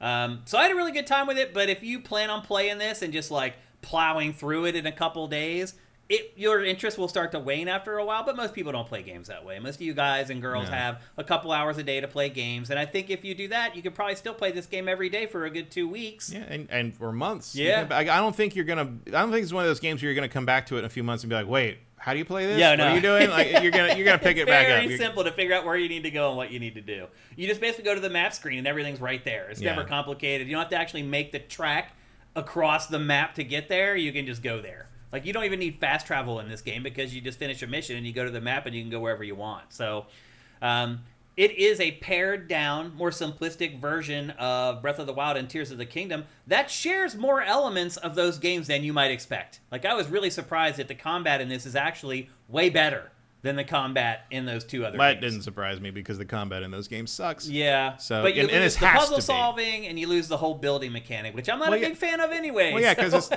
it's a Muso game, not a Zelda game. So, Yeah. like, it's exactly what you think it says on the box. And I think also the more cinematic approach to this definitely shows that a Zelda film can be a success, without a doubt. Like, yeah.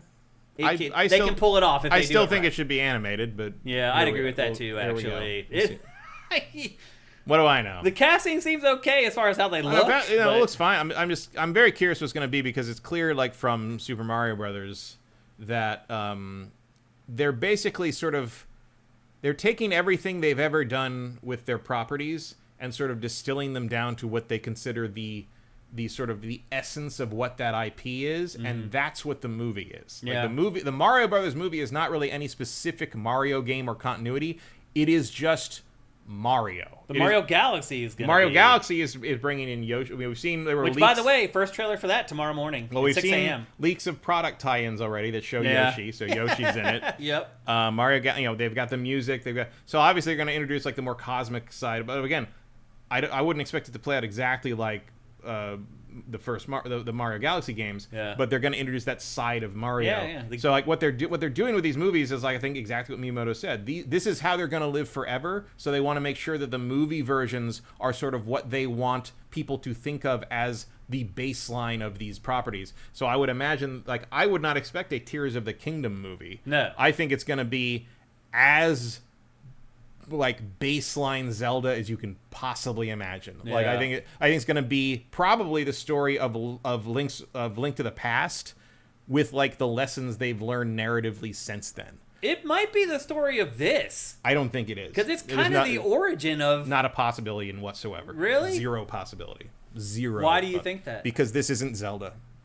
This is not Link and Zelda doing the Zelda Ganon thing. Also because they're calling him Ganon. Well, because Link isn't in this also. Right. This is some side bullshit. This is like This is the origin story of this weird timeline. Sure. But I think this timeline is canon. This is what Nintendo says is canon. No, there is no canon. I agree with that. All Zelda timelines are canon. There's 3 different Zelda timelines. This is canon to one of them. Yeah. This is like some weird post-apocalyptic thing they've done, which doesn't make a whole lot of sense. But don't think about None it of too it hard. does. It's Zelda. None of Zelda's timeline makes any No, it sense. doesn't have to. But what I'm saying is, like, when they make this movie it's gonna be like Link to the Past plus Ocarina of Time blended together into sort of the Zelda, like the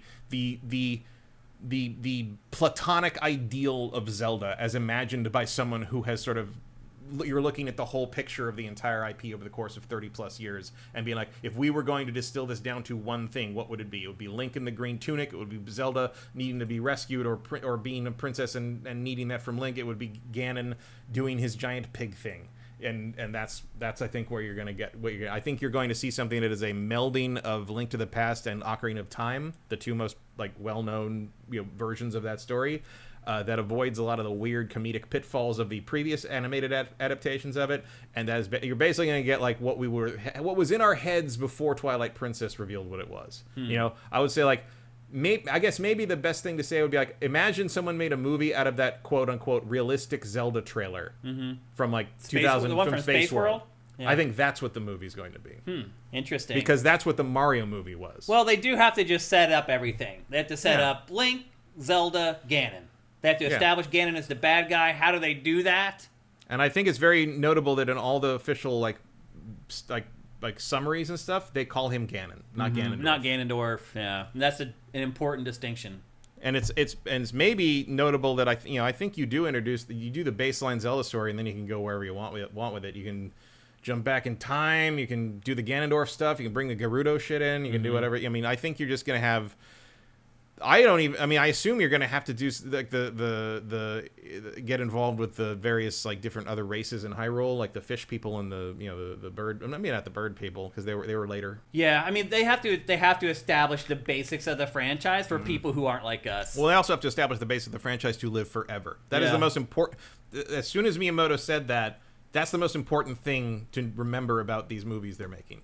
is whatever they make is going to be how they want that franchise remembered forever. So how do you want Zelda remembered forever? You want Zelda. Yeah. Not Breath of the Wild, not Skyward Sword, not Phantom Hourglass. You want not even really Wind Waker. Like Hyrule isn't underwater in most of the games. You're looking at Ocarina of Time and Link to the Past. Yeah, that makes sense. We'll see. Pretty vanilla. Well, I'm very curious if he's gonna wear the green hat for more than like 5 seconds. I think he will. Like, I think he has to. You'd think so, but I don't. The hat is hard to sell. The hat is a hard sell in Goes live off into action. video game land. Yeah. I feel like he's gonna have it on for like 5 minutes before the final battle, and then it's gonna get knocked off, and that's gonna be that. That could be. It's gonna be a while before they have the balls to. It's gonna be like how like in early superhero movies they were taking their masks off, and because the actors wanted their face seen, and they didn't think the Spider-Man mask worked. And now in the modern one, Spider-Man's like he's gonna have the mask on forever. Nobody needs to look at Tom Holland. We know what he looks like. Yeah. So we'll see. I'm very curious. I don't know how it's gonna turn out. All right. Well, let's check in with you guys. Some of you guys may have been playing this because it is out. Miller Pintor, people are talking about Dynasty Warriors Origins. Which should you like more, Dynasty Warriors Origins or this? Oh, this. Yeah? Yeah. I like Dynasty Warriors Origins. It's one of their better, like, Three Kingdoms games, but I think this is better. If you remember, Matt and I both really liked Origins, and just the fact that either one of us have to actually think about whether one game is better than the other shows you how good this game is. Picking between the two, I would say if you're a Nintendo fan, definitely Hyrule Warriors. And I think if you're only a casual fan of Nintendo or Zelda, then maybe Dynasty Warriors is better. Especially because this is such nonsense if you don't have any connection to the Tears of the Kingdom story. You're really wondering what the hell's going on. Joachim Dragoon says, I'm still working on completing Tears of the Kingdom. I don't think you're alone. That's a gigantic game, and it takes forever to finish. Well, I mean, you can probably speedrun it in 10 hours, but like... Yeah.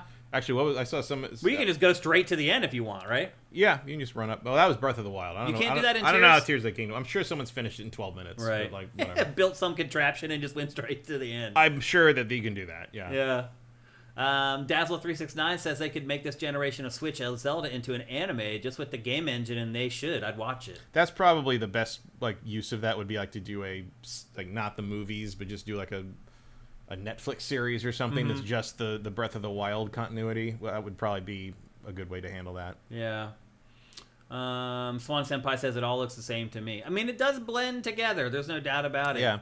And I think this one suffers from that more than a lot of them because you are really just fighting the same creatures over and over and over again. It really is repetitive. But again, like, we play games differently. We're trying to get through them as fast as we can, so we play as much as we can to share our experience with you guys, but you guys don't play games that way. You guys have school, you have work, you come home, you eat dinner, you got an hour or two to play a game, and you got to go to sleep and do it all over again. But even in one mission, at least in like 3 houses or three hopes, like they'll cut away to some enemy general who's just like, we're gonna stop him. Like, there's a little bit of give and take on that, and this one is just like, okay, another slavering monster came running through, and now you got to kill him. It's just like I've killed 4 of you in this mission, and I can't tell the difference between all of you. Yeah, like it's the same thing over and over again. Okay, this guy's ice. Who cares?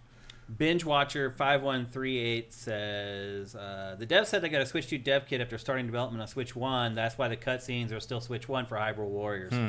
All right, that makes sense. It really does. But I guess they are 4K cutscenes. They didn't have to make 4K cutscenes for the Switch 1 versions of games, so I could see where that might be an issue. Thank you for filling us in there, Binge Watcher. Appreciate it. So anyway, there you go. That is Hyrule Warriors Age of Imprisonment. It is a Switch 2 exclusive. That's 2 thumbs up from GameFace. We both recommend that you should pick it up if you're interested. But of course, you have to have a Switch 2. And a lot of you just don't have that yet. I mean, there's still a lot of people that watch our show and go to SIFTD every day that still don't have a PS5 or an Xbox Series X. They still have like a PS4 Pro or whatever. Apparently nobody has a Series X. So. Yeah. So, yeah, I mean, there's some people that are still not able to buy games like this. But for the people that are, that's why we're here. J-Reed Vic 7, thank you for Twitch Prime. I saw you sneak it in there at the last minute. Did anybody else, by any chance? Did you see anybody? I didn't. Just want to make sure I'm not missing anyone. Nope. Okay. Thanks, J-Reed Vic. Appreciate it, brother. All right. It's time to move on to our next game. A game that I, unfortunately, have only had a chance to play like the first 30 or 40 minutes of, but it is literally setting the industry on fire right now. And that is a choose-your-own-adventure game called Dispatch. I saw some people compare it to like The Office with superheroes. That's not a terrible description of it. I played it never made it to that part of the game, unfortunately. Not like The Office is a goofball sitcom with some serious stuff. I would say that does describe this okay, but I think it leans a little more serious than goofball for the most part. I would say reverse. I guess later seasons of The Office did lean into the melodrama. Yeah, it did a little bit. Yeah. So that gives you the right idea. I would say. What I got to play, they never even made it to The Office. I only played like the first episode. Yeah. So the first episode is like a 40-minute intro to everything. Yeah. And then you get into like the second episode's like, I want to say it's close to 2 hours. I wanted to keep playing. That first episode was only like 45 minutes. Yeah, it's a taste. Yeah. But it gives you the idea of what you're in for. Yeah.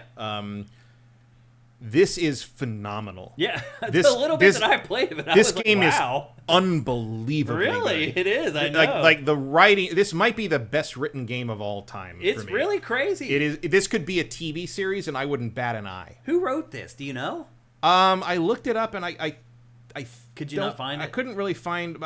I don't. Or maybe I don't remember. I want to say it's people that worked on old Telltale stuff, but I might be completely wrong. That would not surprise me at all. Also, by the way, this game is a hard M rating, mature rating. Oh, very hard. Does it have nudity in it eventually? Probably. It's part of the ESRB descriptor. I'm sure it's in there. Yeah. Oh, no, there's nudity in the first episode. Where? The toxic guy's dick is hanging out the whole that's time. Right. Yeah, that's right. I had to cut all Don't that blank footage. out the penises, Shane. I cut out all that footage Straight in man. the B-roll. We got to deal with the hanging dicks. I just didn't It's even wanna... like he even jokes about it like 3 times during the course of the thing. Because that's true. If your superpower was that your skin turned into burning toxic waste, your clothes are gonna burn off. Like you're gonna be fighting naked. Actually, that was one of the weirdest things. Just to go back a second, back to Hyrule Warriors. How is it that she traveled through time but still had her clothes and her little tablet? Like is there some kind of sci-fi rule that like anything that you're touching goes with you through time travel? I mean, usually is that like a rule? Yeah. Yeah? Like I never knew that. 99%. I mean, that's not a rule. It's just how things. I mean, you're making it up. Why not? I mean, if you recall, it was weird in Terminator that everybody came back naked. I mean, that makes sense, I think. Well, but they had to explain it because that's the only time travel thing I can think of where that happens. Where they did that, yeah. Only living tissue, nothing dead will go. That's what they said. That's what they say in Terminator, which was why the T-1000 doesn't make any fucking sense. Yeah, you're right. Because it doesn't. The Terminator can get through in Terminator 1 because it has skin, right? It's surrounded living. But the Terminator T-1000 is just metal. Right. How did it get through the fucking time machine? I mean, that's sci-fi. I want answers, James Cameron. That's sci-fi for you. Eth Demon says it is ex-Telltale devs. Yep. So there you go. But I only played the first. But also, I'm looking them up here. Writer. So one of the main writers was a producer and writer on a lot of Polly Pocket stuff. What? Okay. That's one of the main writers. Mayana Baron was on those. Pierre Charette was on Walking Dead Season 2, Batman the Telltale series. And Chad Rines, might be saying that wrong. I don't recognize the stuff he worked. These people kind of came out of nowhere to some degree. Well, they're good, but they're amazing, and it's a shame they're going to get snapped up by television and film, and we're never going to see another fucking video game from them because there's no way these people should be stuck writing video games. Especially they're fucking little fantastic. indie video games. They should be working on big budget. One of the other ones is who's this? Chris Rebert. His stuff is like short films, like the short film called Bullshit. Broken Maiden, but again, the writing in this is off the chart. It's really good. So is the voice acting. And the voice acting. I mean, Aaron Paul from Breaking Bad is the main character, and he just every single line he knocks it out of the park. Everyone's great in this. Really, they're all great. They really are. Like Laura Bailey, who voiced and motion captured Ellie in Last of Us, is in it. She's fantastic. Like everyone's fantastic in this game. I always became angry when the gameplay stuff started happening because I just really enjoyed just watching this. You can turn that off. Yeah, you can choose to not do the QTE. Enjoy stuff. the story if you want to. Yeah, which I didn't. No, I still kept them. I kept them in there. But... And I'm in the 100th percentile on the fight. They rate you at the end of everything to say, but like just like Telltale. Yeah. Yep, and they tell you like really, your decisions, like how many people agreed or disagree with your decisions. So the basic premise is, this is your guy. He's a superhero called Mecha Man, which is Okay. Clearly a reference to various things. But generally, if you think of him as like an Iron Man type, that's basically what he is. That's pretty accurate. He doesn't have any superpowers. He just has technology and a big mech suit. Yeah. And he's the third Mecha Man. So he's like the youngest one. And he's trying to avenge his father by fighting this character called the Shroud, who seems to be sort of a mix of the Kingpin and Doctor Doom. He's a mysterious like super villain that is hard to find and stuff. And he basically has this is the opening of the whole thing, prologue, and he has this huge fight, and he almost gets him, but he gets his ass kicked, and the suit gets destroyed, and he doesn't have the money to fix it, so he basically has to retire from being a superhero, and he ends up getting a job at being a dispatcher for corporate superheroes. Yep. And the meat of the game part is what you're seeing here is a hacking mini game you do many times. So you're sitting at a computer and dispatching a team of former supervillains who are now like an F-list corporate superhero emergency response team. And you're looking at a big map, like a real-time strategy game, and you have to pick which emergencies each character goes to based on their abilities and how well they match the needs of that job. Right. And you have to factor in travel time and rest time, and sometimes they just tell you to go fuck yourself because they don't like you and they won't do what they tell you. And sometimes you got to hack stuff, sometimes you got to make decisions and like decide what the best approach, not just what the best approach for the situation is, but how you think that character you've sent will be able to pull off that approach, because that's all stat driven too, and you can upgrade their stats over time and make them better. And basically you're running this team of complete loser misfit assholes. And at the end of the second episode, he basically says, I'm going to make this work. Like, I'm going to make these guys into superheroes. That's how I'm going to, like, redeem myself for no longer getting to be a superhero. And that's basically the premise of the whole series. And it's great. It really is. Great. I'm hooked on it. I, like, played the first 40 minutes the second episode is so much better. Oh, really? Like, that's all I can tell. Like, I mean, so much stuff from the first one. You're from what happened in the first one, you're like, oh, no. Like, there's so much good stuff. It's so good. And how many episodes have you played? I've played 3. And how many are out there now? There are 6 out there, and the last 2 come out this Thursday. Yeah, like tomorrow or the next day. Yeah. So 7 or 8. 7 and 8 come out on the 12th. And initially... That's all of it. This was only supposed to be one season. But now, Ad Hoc, the studio that created this, because of how popular it is they said, now we're being forced to look at a second season. Oh, you're going to be forced to look at a 4th season at this rate.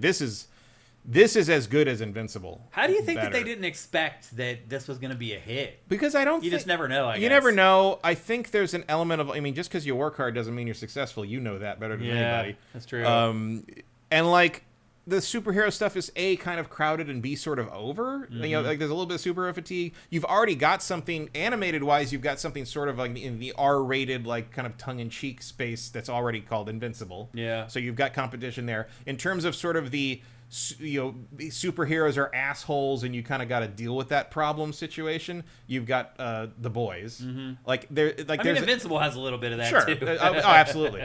But there's an element where like you're like, well, we just don't know if this is going to break through when there's so much other stuff that's quote unquote like it in the space. But there really is. There is nothing else like this.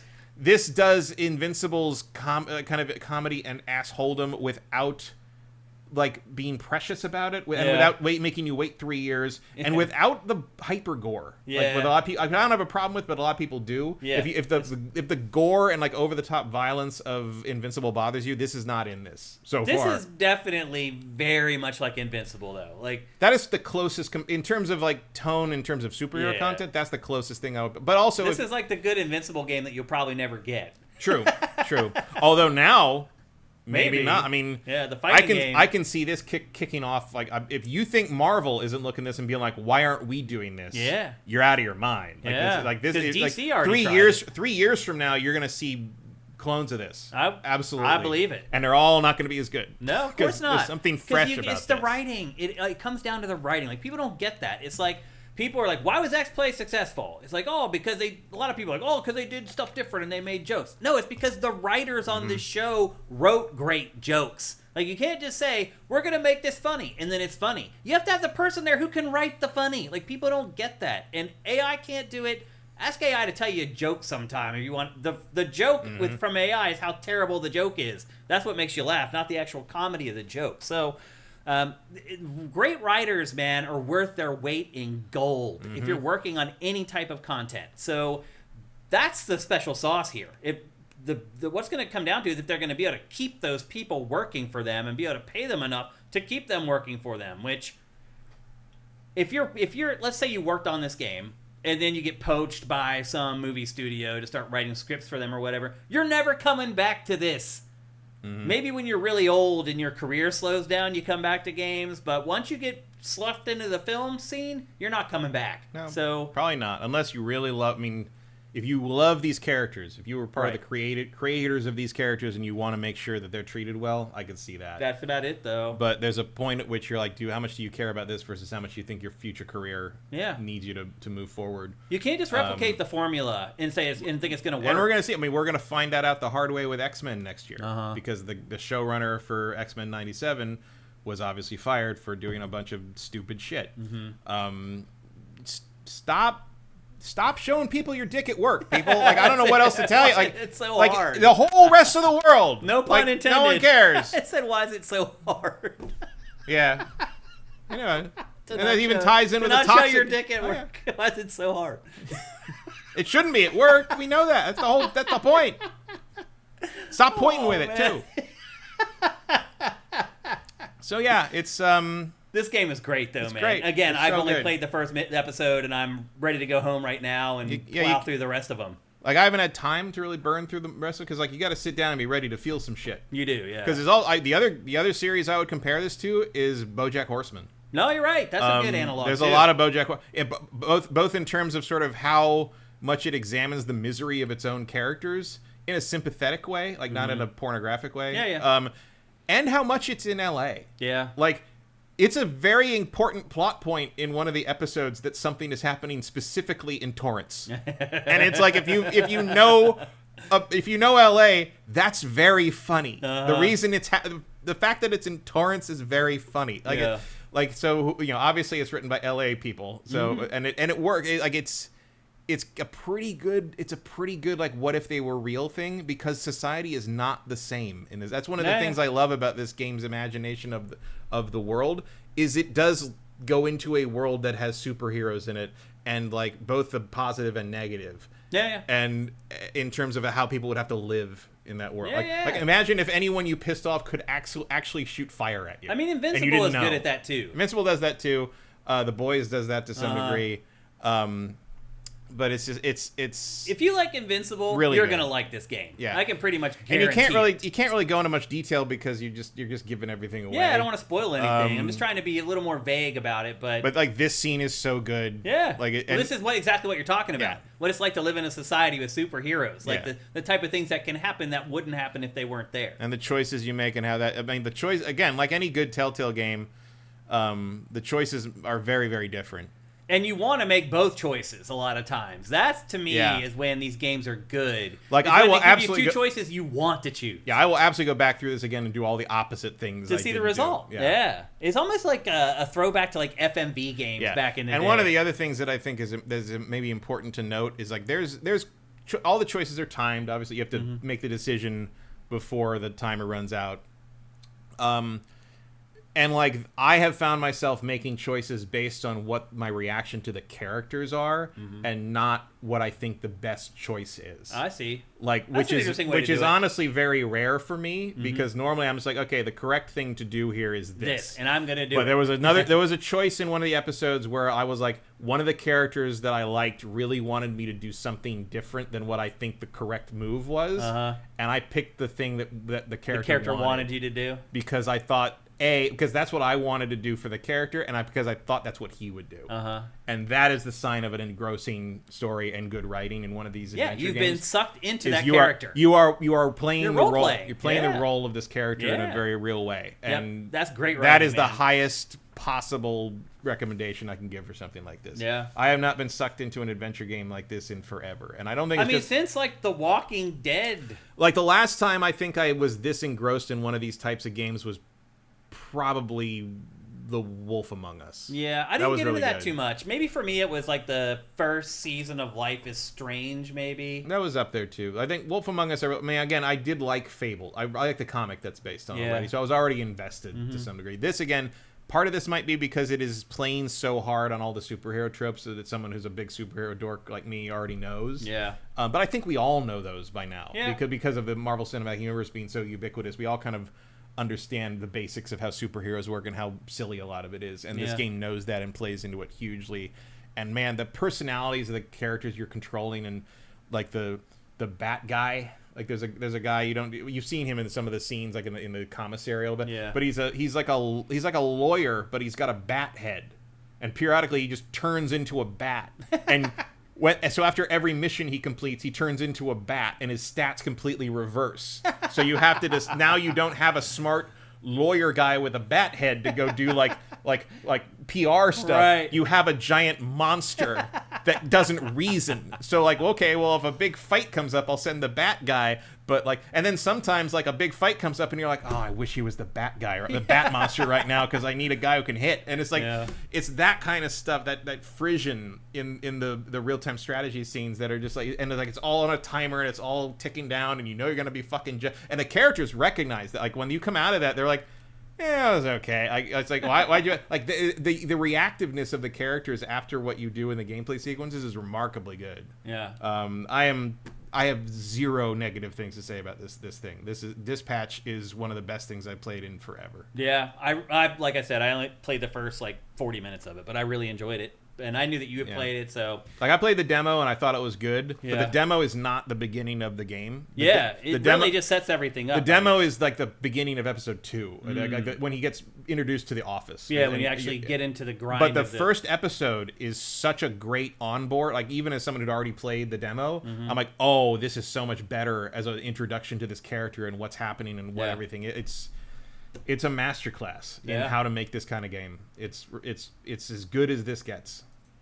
Yep, it's called Dispatch. Now, here's something to remember. There are actually 2 games called Dispatch. This one, it's a great title, but it causes search engine optimization problems. So we have the title on SIFTD is Dispatch Ad Hoc Studio, because the other Dispatch came first. So we added the moniker to this one. So just don't get them confused. Just like dinosaurs. Once you see the thumbnail, you'll know that you're on the right one. Look for the cape in the A. Yeah. That's Yep. But that's another game. 2 thumbs up from us here. And again, I didn't play that much of it, but what I played got me hooked in, and I can't wait to play more. So that's 2 positive impressions here on GameFace for Dispatch. And it's an indie game, so you're not spending an arm and a leg on it. All the episodes will be out beginning on Thursday. And then we just have to wait to see if they actually make a second season. I think they probably will. Mitchell Ness notes that most of the direction team on Dispatch worked on Wolf Among Us. So oh, really? That definitely tracks. That rings true. Let's actually check in with you guys really quickly, see if you have anything to say about this. Eat Demon, Life is Strange was the best adventure game before this. Okay. Rumors about the 50k yen digital PS5 Japan. I don't know what that is. Oh, they're talking about the Japan State of Play. It's the Japan State of Play. Yeah, I would have mentioned that earlier in the show if we weren't scrambling trying to get everything to work to start the show. I was supposed to mention that in our housekeeping section, and I totally forgot. But I kind of suspected there wouldn't be much in that State of Play. Octopath Traveler 0 demo is out today. Marvel Tokon Beta 2 in December. Elden Ring Night Rain DLC on December 4th. I thought they said that was coming out in March. Interesting. Maybe that's only in Asia. And then a new Japan-only PS5 like Nintendo did with Switch 2. So the cheaper version for Japan, so people in Japan can afford to keep buying the console, basically, which is a great idea. Thank you, Vincent, for filling us in on that. Ethan says, I still think E3-3 is a better story, but yes, this is the best story in game Telltale has ever done. Okay. Let's talk about the demo. I'm not a superhero guy, but this is piquing my interest. I'm not either, Cinetyke. Like, I'm not a huge Marvel... I grew up with Marvel comics, but I kind of lost touch with comics throughout my adulthood. And I don't think it really matters with this. I think the writing just transcends the subject matter for sure. I think you're going to get a lot of the in-jokes from it. Like, if you know... like the kind of the ins and outs of comic book stuff. Yeah. But like, as long as you know who like the Justice League and the Avengers are, you're gonna understand what this game is doing. Emperor Dread says, I got a buddy to play this, and we both chose very different options each time. Yeah. And it's like the old Tifa versus Aerith wars back in the late 90s. Heath Demon also says, I say it's good as someone who is pretty harsh on Telltale games. Yeah, I mean, it's that good, for sure. Yep. And now they're talking about time traveling. Like, you should be naked if you time travel. I mean, probably, but like, also you should be floating in space because the planet is in a different location in the universe. Oh, okay. You Oh, know, Vincent says, I think they said Night Rain DLC by the end of March, aka in the fiscal year. Okay, that makes sense. Because if you time travel, you also have to travel through space because the Earth was light years back. But, you know, we're all hurling through the universe like, in the solar system. And so, like, you to time travel back, you'd have to account for the rotation of the Earth and the movement of the solar system, which means if you just time travel to the exact same location, you're literally floating in outer space. Dead space. So it doesn't make a lot of sense. Time travel doesn't make any sense to begin with. Like, so just you might as well bring your clothes with you. Erebus asks, is a territory-locked cheaper console a great idea? It feels like a giant FU to the rest of the world. I mean, wasn't that how they did with the Switch 2 as well? Yeah, like you get that's what they mentioned. Yeah, it's the same deal. There's a cheaper version of Switch 2 in Japan as well for just that territory. Given certain international trade policies currently, I can't blame anyone for saying "fuck you." I don't either. I don't blame them at all. Like, Go right ahead. You want people in your home country to be able to buy your product, and if you have some jackhole in some other country screwing everything up, why should the people in your country be punished? Like, I understand it. Yeah. Also, it's like you generally wouldn't even know that's happening. It's just if they want to do that, they want to do that. Yeah, I don't have a problem with They it. got their work cut out for them in that market. So let them do whatever they need. They feel like they need to do to get some traction. Yeah, because don't forget, the video game console almost died about 5 or 6 years ago in Japan. Yeah. Like, it was to the point where everybody was playing mobile games. Like, it's a small miracle that the Switch and the Switch 2 have been this popular there. It really is. So I'll just let them do what they're doing. They know better than me in this case. That's all I'm going to say. So anyway, there you go. That is Dispatch. It's available for PC, PlayStation 5, Xbox Series, and Switch. Probably doesn't matter which console you play it on. It's going to run fine on all of them. It's not really a Twitch game at all. So you can play it on whatever gives you the best like cinematic experience, like sound and visual wise. Yep. Whatever you're going to play on your biggest TV with your biggest speakers. Yep. Also, a good game to play with other people watching. Like if you play with like your spouse or partner watching, let them pick some of the choices. This is a great game. Like everyone's gonna want to watch this. It's as long as you let other people decide some stuff. Maybe. I mean, it's too. They fast. may even just like. It's watch too it. fast to do that most of the time. Yeah, you're probably right. Actually. But again, it's like watching a really good TV show. Yeah. Like you're gonna be fine with that. Okay, it's time to move on. We're gonna talk next about the 5-year anniversary of the PlayStation 5 and Xbox Series X. Yeah, but you know what? You made me think they should add something that works like what that PlayStation game that the horror people made, where everybody logged in and was able to make a decision. You can play it on mobile or whatever. Hidden agenda. Yeah. There should be a mode where everyone gets to vote with their mobile phones or whatever. Yeah, that'd be a good idea. Maybe for season 2. Yeah. I'm actually surprised that like Telltale and the people that have worked on these games haven't done that already, you know? I mean, it did it once, but why haven't they extrapolated that out across all that the was games? just that one company, probably with the assistance of Sony. I imagine that's not cheap. You got to build a whole app. You got to do a whole thing. But it'd be cool to look into that as like sort of a way to experience that kind of game communally, because I wonder if they get data that indicates people are playing this as groups on the couch. Might be a way to do that. If they incorporated that stuff, you could play these games in movie theaters. Yeah, where people go in and sit in the theater. These games aren't that long. You can play them. I mean, there are movies that have done that. That choose the direction thing. I think Bandersnatch had a version of that. Did it in theaters?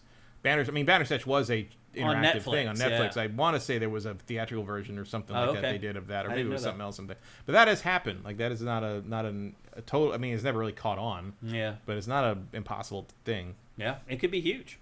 Okay, let's move on. We're going to talk about the 5-year anniversary of PlayStation 5 and Xbox Series X. I cannot believe it's been 5 years since those consoles launched. And I think mostly because I look back on the last 5 years and I can't... It's not that I can't find any, but I feel like I can't find enough of those games that define a generation. Those games that you play during a console generation where you know in your heart that we could have never played that on the prior consoles. You know that it couldn't have happened until this person came up with this new idea or this new concept. Well, because most of the last thing you said, most of those things are not things that required next-gen hardware. Mm-hmm. They are good ideas that were thought of now. Well, I said... You have to realize that they're games that wouldn't have been possible in the prior generation. They use some technology in some way, and it doesn't just have to be better graphics. But what I'm saying is that doesn't mean those aren't, because I think one of the games that's going to define this generation is Balatro, and that could have run on a toaster back in the day. Well, I mean, it's like I don't know if I consider that like a generational game because it kind of started as a PC game, but I understand what you're saying. I mean, the lines. It is weird how you look at the lines on that are too blurry to say that anymore. It is strange how you look at PC as just one ongoing generation, but you look at consoles as these divided up moments in time. But with PC, it's just PC. Right, but like to infinity. But the generations still apply to PC stuff. Like it just happens, just arbitrarily the cutoff is whenever the other companies release their consoles. Yeah. And now you're in the next gen. Yeah. I mean, I guess you could probably divide it up by graphics cards, but like, it's just too many. It's too much of that. Like, but the PC is still part of the generation. It's still how that works. When you make it is more important than anything else in terms of that. Again, we haven't really seen some of the generation defining. I mean, Elden Ring is one. Elden Ring would be one, but it actually ran on the last generation of consoles. GTA 6 will be one. Will it? Probably. Just because it's GTA or because it's actually something that can clearly that could only be done now. Yeah. If you look at those graphics for sure. But whether you like it or not, like people are going to look back on this on the PlayStation 5 and think one of the games they're going to think about playing on it is the GTA 6. Yeah. I think that will be, as of right now, I think that will be the defining thing that people say about PlayStation 5. Because I'm really struggling to think, like, what is that game on PS5?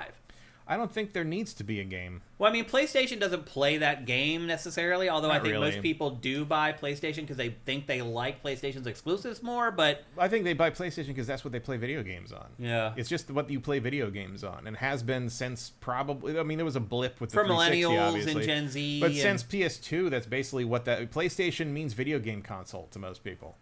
And like, you don't need to worry about it because what's not on it? You know, especially in the last, 15 years. A lot of great exclusive first-party games. For Nintendo, maybe, but No, I mean, I thought you were saying what's not on PlayStation 5. I'm saying what's not on PlayStation as a brand. Like, if you just stuck with PlayStation since PlayStation 2, what have you really missed other than, Halo and Nintendo stuff? Well, they're not going to miss any of the third-party stuff. What I feel like I'm missing as a consumer, and what I bought a PlayStation 5 for $550 after tax, and now even more, is a steady stream of great PlayStation exclusives. Well, that's what I'm saying is I don't think most people buy them for that. Yeah, I don't think people make a distinction between those things outside of hardcore So you're saying Xbox and Nintendo isn't even an option. So why does it even matter if there are great exclusive games on PlayStation? Right. Well, and also I don't think people really. Most of the people I know who are casual people do not know who makes anything. Mm-hmm. No, they definitely don't. Like none of even my. I mean, I'm not saying they're dumb. I'm saying they just don't care about the industry. They don't follow the enough. industry. None of these people that I talk to regularly, but they don't know that Horizon is made by Sony versus Capcom versus whatever. You don't think they ever know that you can only get a game on one platform? Not really. I mean, sometimes if they realize they can't play it. Yeah. Like there was a moment where one of them wanted to play. Like Halo Infinite or something. It wasn't Halo. It was one of the Gears games, and I had to explain no, that's only on Xbox. And now, of course, that's not true. Yeah. But this was 4 or 5 years ago. Yeah. And I'm like, no, the Gears games are Microsoft, and they didn't know that. And this was 2020. Yeah. This was, it's not common knowledge outside of people like us, or people who are a little more familiar. I think people know Nintendo's games are only on Nintendo platforms. For Nintendo has established that in a different way. And Nintendo, obviously Mario and all those things are established as Nintendo specific, but in terms of otherwise, what's left? Xbox exclusives, which are basically limited to in recent years Gears and Halo, which hasn't really been an issue, and stuff that's only on PC, which most people don't even know is a thing. Well, PlayStation doesn't really have iconic mascot characters. They're just people, right. in their games. So it's not like Nintendo where it's you got the pink round dude, that's Kirby. You got the green dinosaur, that's they've Yoshi. tried, but it's just never like Crash and Ratchet and Clank and Jack and Daxter. You're right, they tried. They tried to become Nintendo, but it never happened. They weren't Sony characters. Right. There are other companies that used them because they were PlayStation exclusive. They're but they never owned Crash. They didn't own They never owned Jack. They until they bought those companies. That's one way to own them. So and they've never really done. PlayStation is a brand. PlayStation is a brand that is identified with playing things on a station. It's.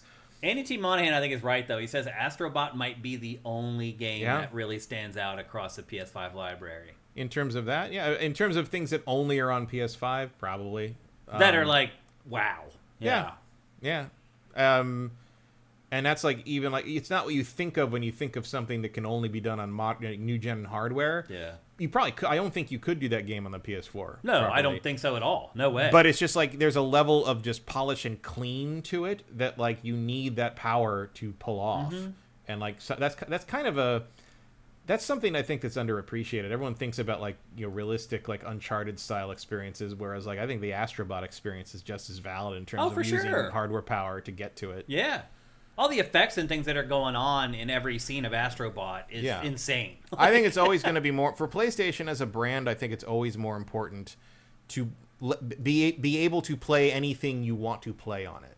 You know, and I think that's true for the most that's part. mostly what it's people becoming think more of. true every day Absolutely. with Xbox. And like the big test of that is like you got to be able to play GTA. Like that's GTA 6, Madden, GTA NBA 6, Madden, 2K, EA Football Club, FIFA, EA Sports FC, whatever. Yeah. And you can. And that's as long as, and it's more of a thing like it's more of an if it ain't broken don't fix it things. Like people are going to have a problem if suddenly GTA 6 was an Xbox exclusive. Yeah. But that's never going to happen. It was not going to happen because it's just the synergy of like PlayStation needs it to continue to be what people think PlayStation is, and B, you need to put it on PlayStation if you want to sell as many copies as you need to sell to make up for what you've spent on this thing. So there you go. Like it's a synergy that is probably never going away unless something cataclysmic happens to the industry, which maybe, but right now no. People like us are maybe a little disappointed in PS5. I'm not. People who do know how the industry works and that people who do know that they're exclusives and stuff. I don't know. I'm not. Well, it's because we own every console, and if the PS5 is boring us, we just go play our PC or our Xbox Right. or our Switch. But why else would you be? Most people don't but have why that. else would you be bored by it? Because the first-party games that maybe you counted on aren't coming at the rate that you had hoped for. Who are the people that are counting on first-party games that aren't playing other games that only have a PS5 but don't follow the industry enough to know that that's a thing? I think the majority of people only have a PS5. Agreed. Yeah. And you can play pretty much anything you want on it. So what's the problem?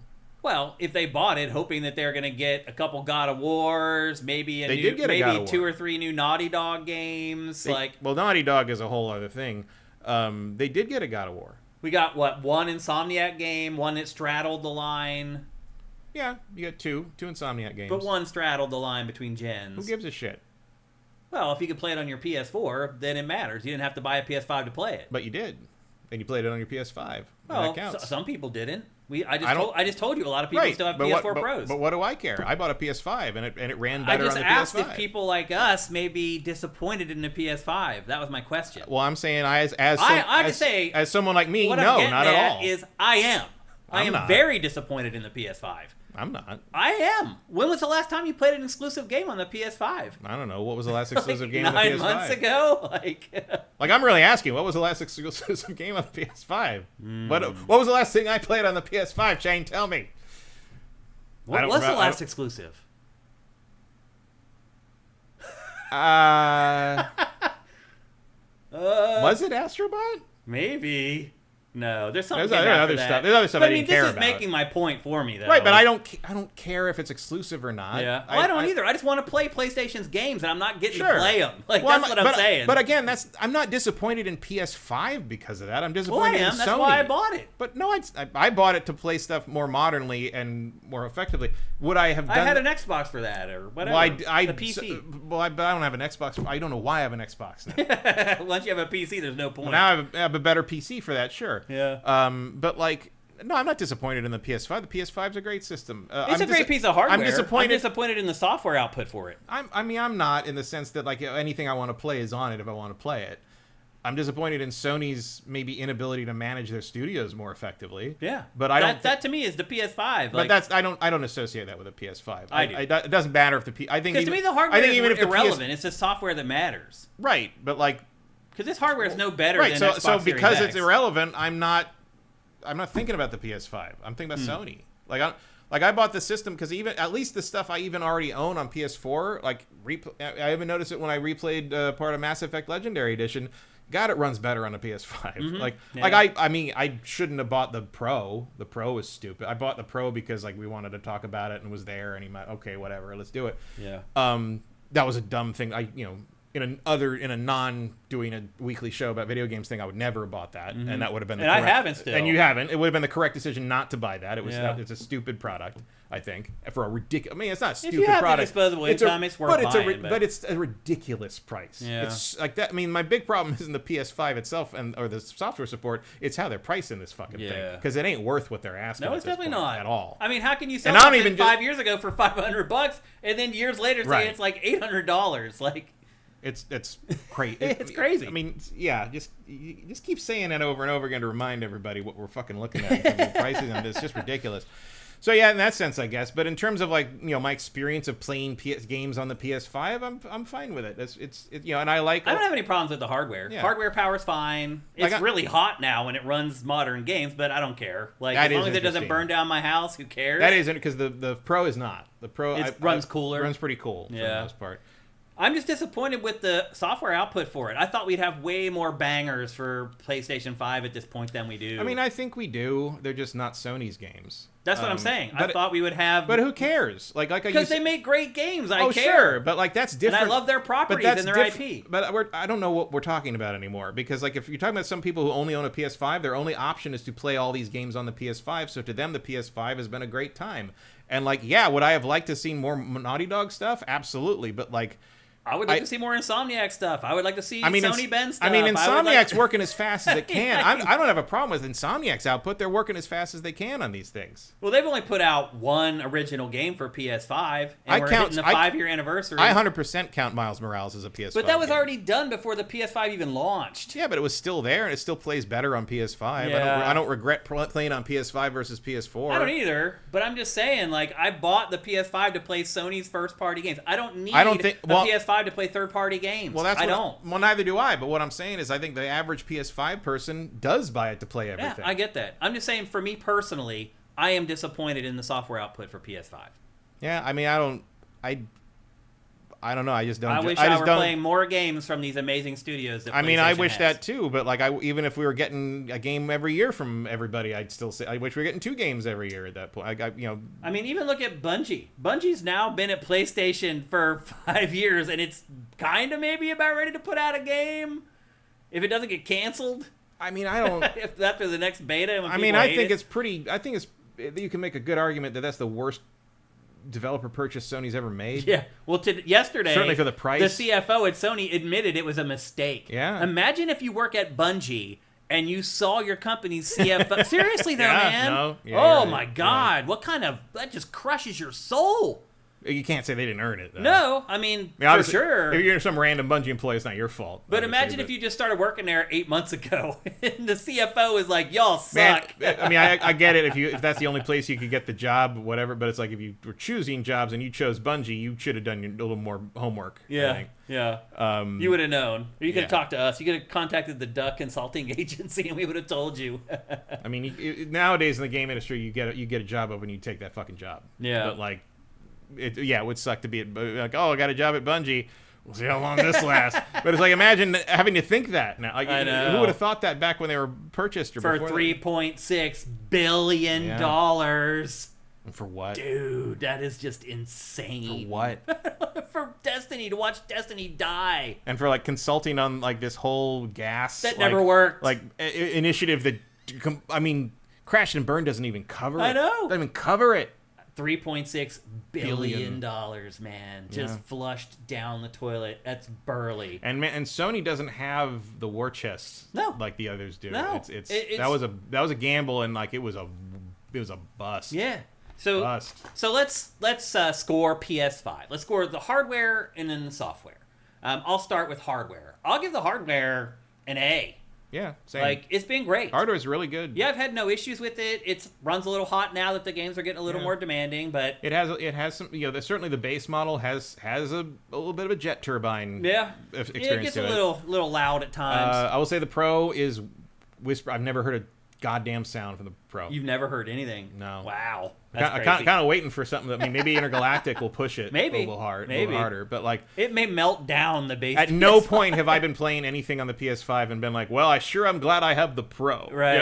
It doesn't feel like there's. I mean, maybe I'm wrong and it does enhance things a little bit. Yeah. But like, it just doesn't. They haven't put anything out, in my opinion, that requires that kind of power leap for that kind of price. I'm a little disappointed that ray tracing isn't as prevalent as it was supposed to be. I mean, it doesn't surprise me. I mean, it's not a shocker, but I just figured it's like if they're telling us this, they must have figured it out. Why? No, they're telling you this because they're fucking liars, Shane. Like, I'm begging you to stop believing PR bullshit from the fucking hardware companies. You remember when Killzone 2 had a trailer and it was all fake? Yeah, I actually called them out for that. You were in the room for that one. I know that. Yeah. You remember when we were going to jack into the Matrix in cyber world? Yeah. You remember when the HD era starts when we say it does? Sony is full of shit when it comes to promoting their hardware. But they showed ray tracing before the console came out. And then new cards came out that did ray tracing way more interesting, and then path tracing became a thing. And the hardware of the Miles Morales. The console hardware fell behind it. Well, because now you expect something much better out of the ray tracing and path tracing because the hardware on the computer stuff has caught up and surpassed. This actually goes back to what we were just discussing a minute ago, which is a reason why I am disappointed that we're not getting more first-party output, because PlayStation's games do have ray tracing. They do get it to work. It does look good. But we're getting one game every 18 months that has it because the third parties are like, F it, it's not worth it. Well, specifically, a lot of games on PlayStation 5 have ray tracing, but they don't have like ray tracing with all the bells and whistles you think of when you think of ray tracing. Right, yeah. Because that's just what the hardware supports. Like, that's what it is. Well, my point is that PlayStation's games do have the bells and whistles. Like, you can see... They usually find ways to do it, even if it's after launch. And if they're the only ones that are doing it and only giving us a game every 18 months to 2 years, that's not good enough for me. Right. Well, I mean, the usual suspects, I think, are moving as fast as they can. Like, I cannot fault Insomniac and Sucker Punch for their output speed. Naughty Dog... I mean, it would be easier to forgive Naughty Dog if they weren't constantly putting out remasters of the old Last of Us games. I mean, we don't have a Sony Bend game still. Sony Bend is a support studio now. They're not it really feels like it is now. I mean, look, Days Gone had its consequences. Mm-hmm. That's all I can say about that. The company? I don't know why I can never remember their damn name. The Returnal people. You know. Oh, the people who made Returnal. Housemarque. People begin with an H. Like, I feel like their new thing is right on top. I mean, these games take so much longer to make now because we expect this sort of level of, exactly what you're talking about with that level of hardware support and that level of technical competency. That takes 4 to 5 years now. So that's what you're gonna wait for.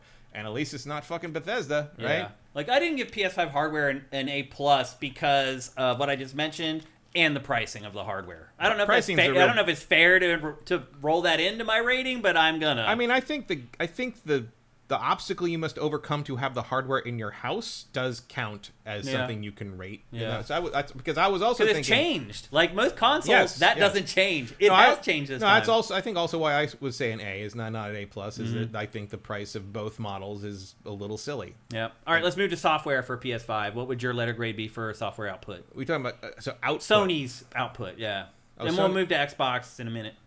I'm going to give that like a C-. Yeah.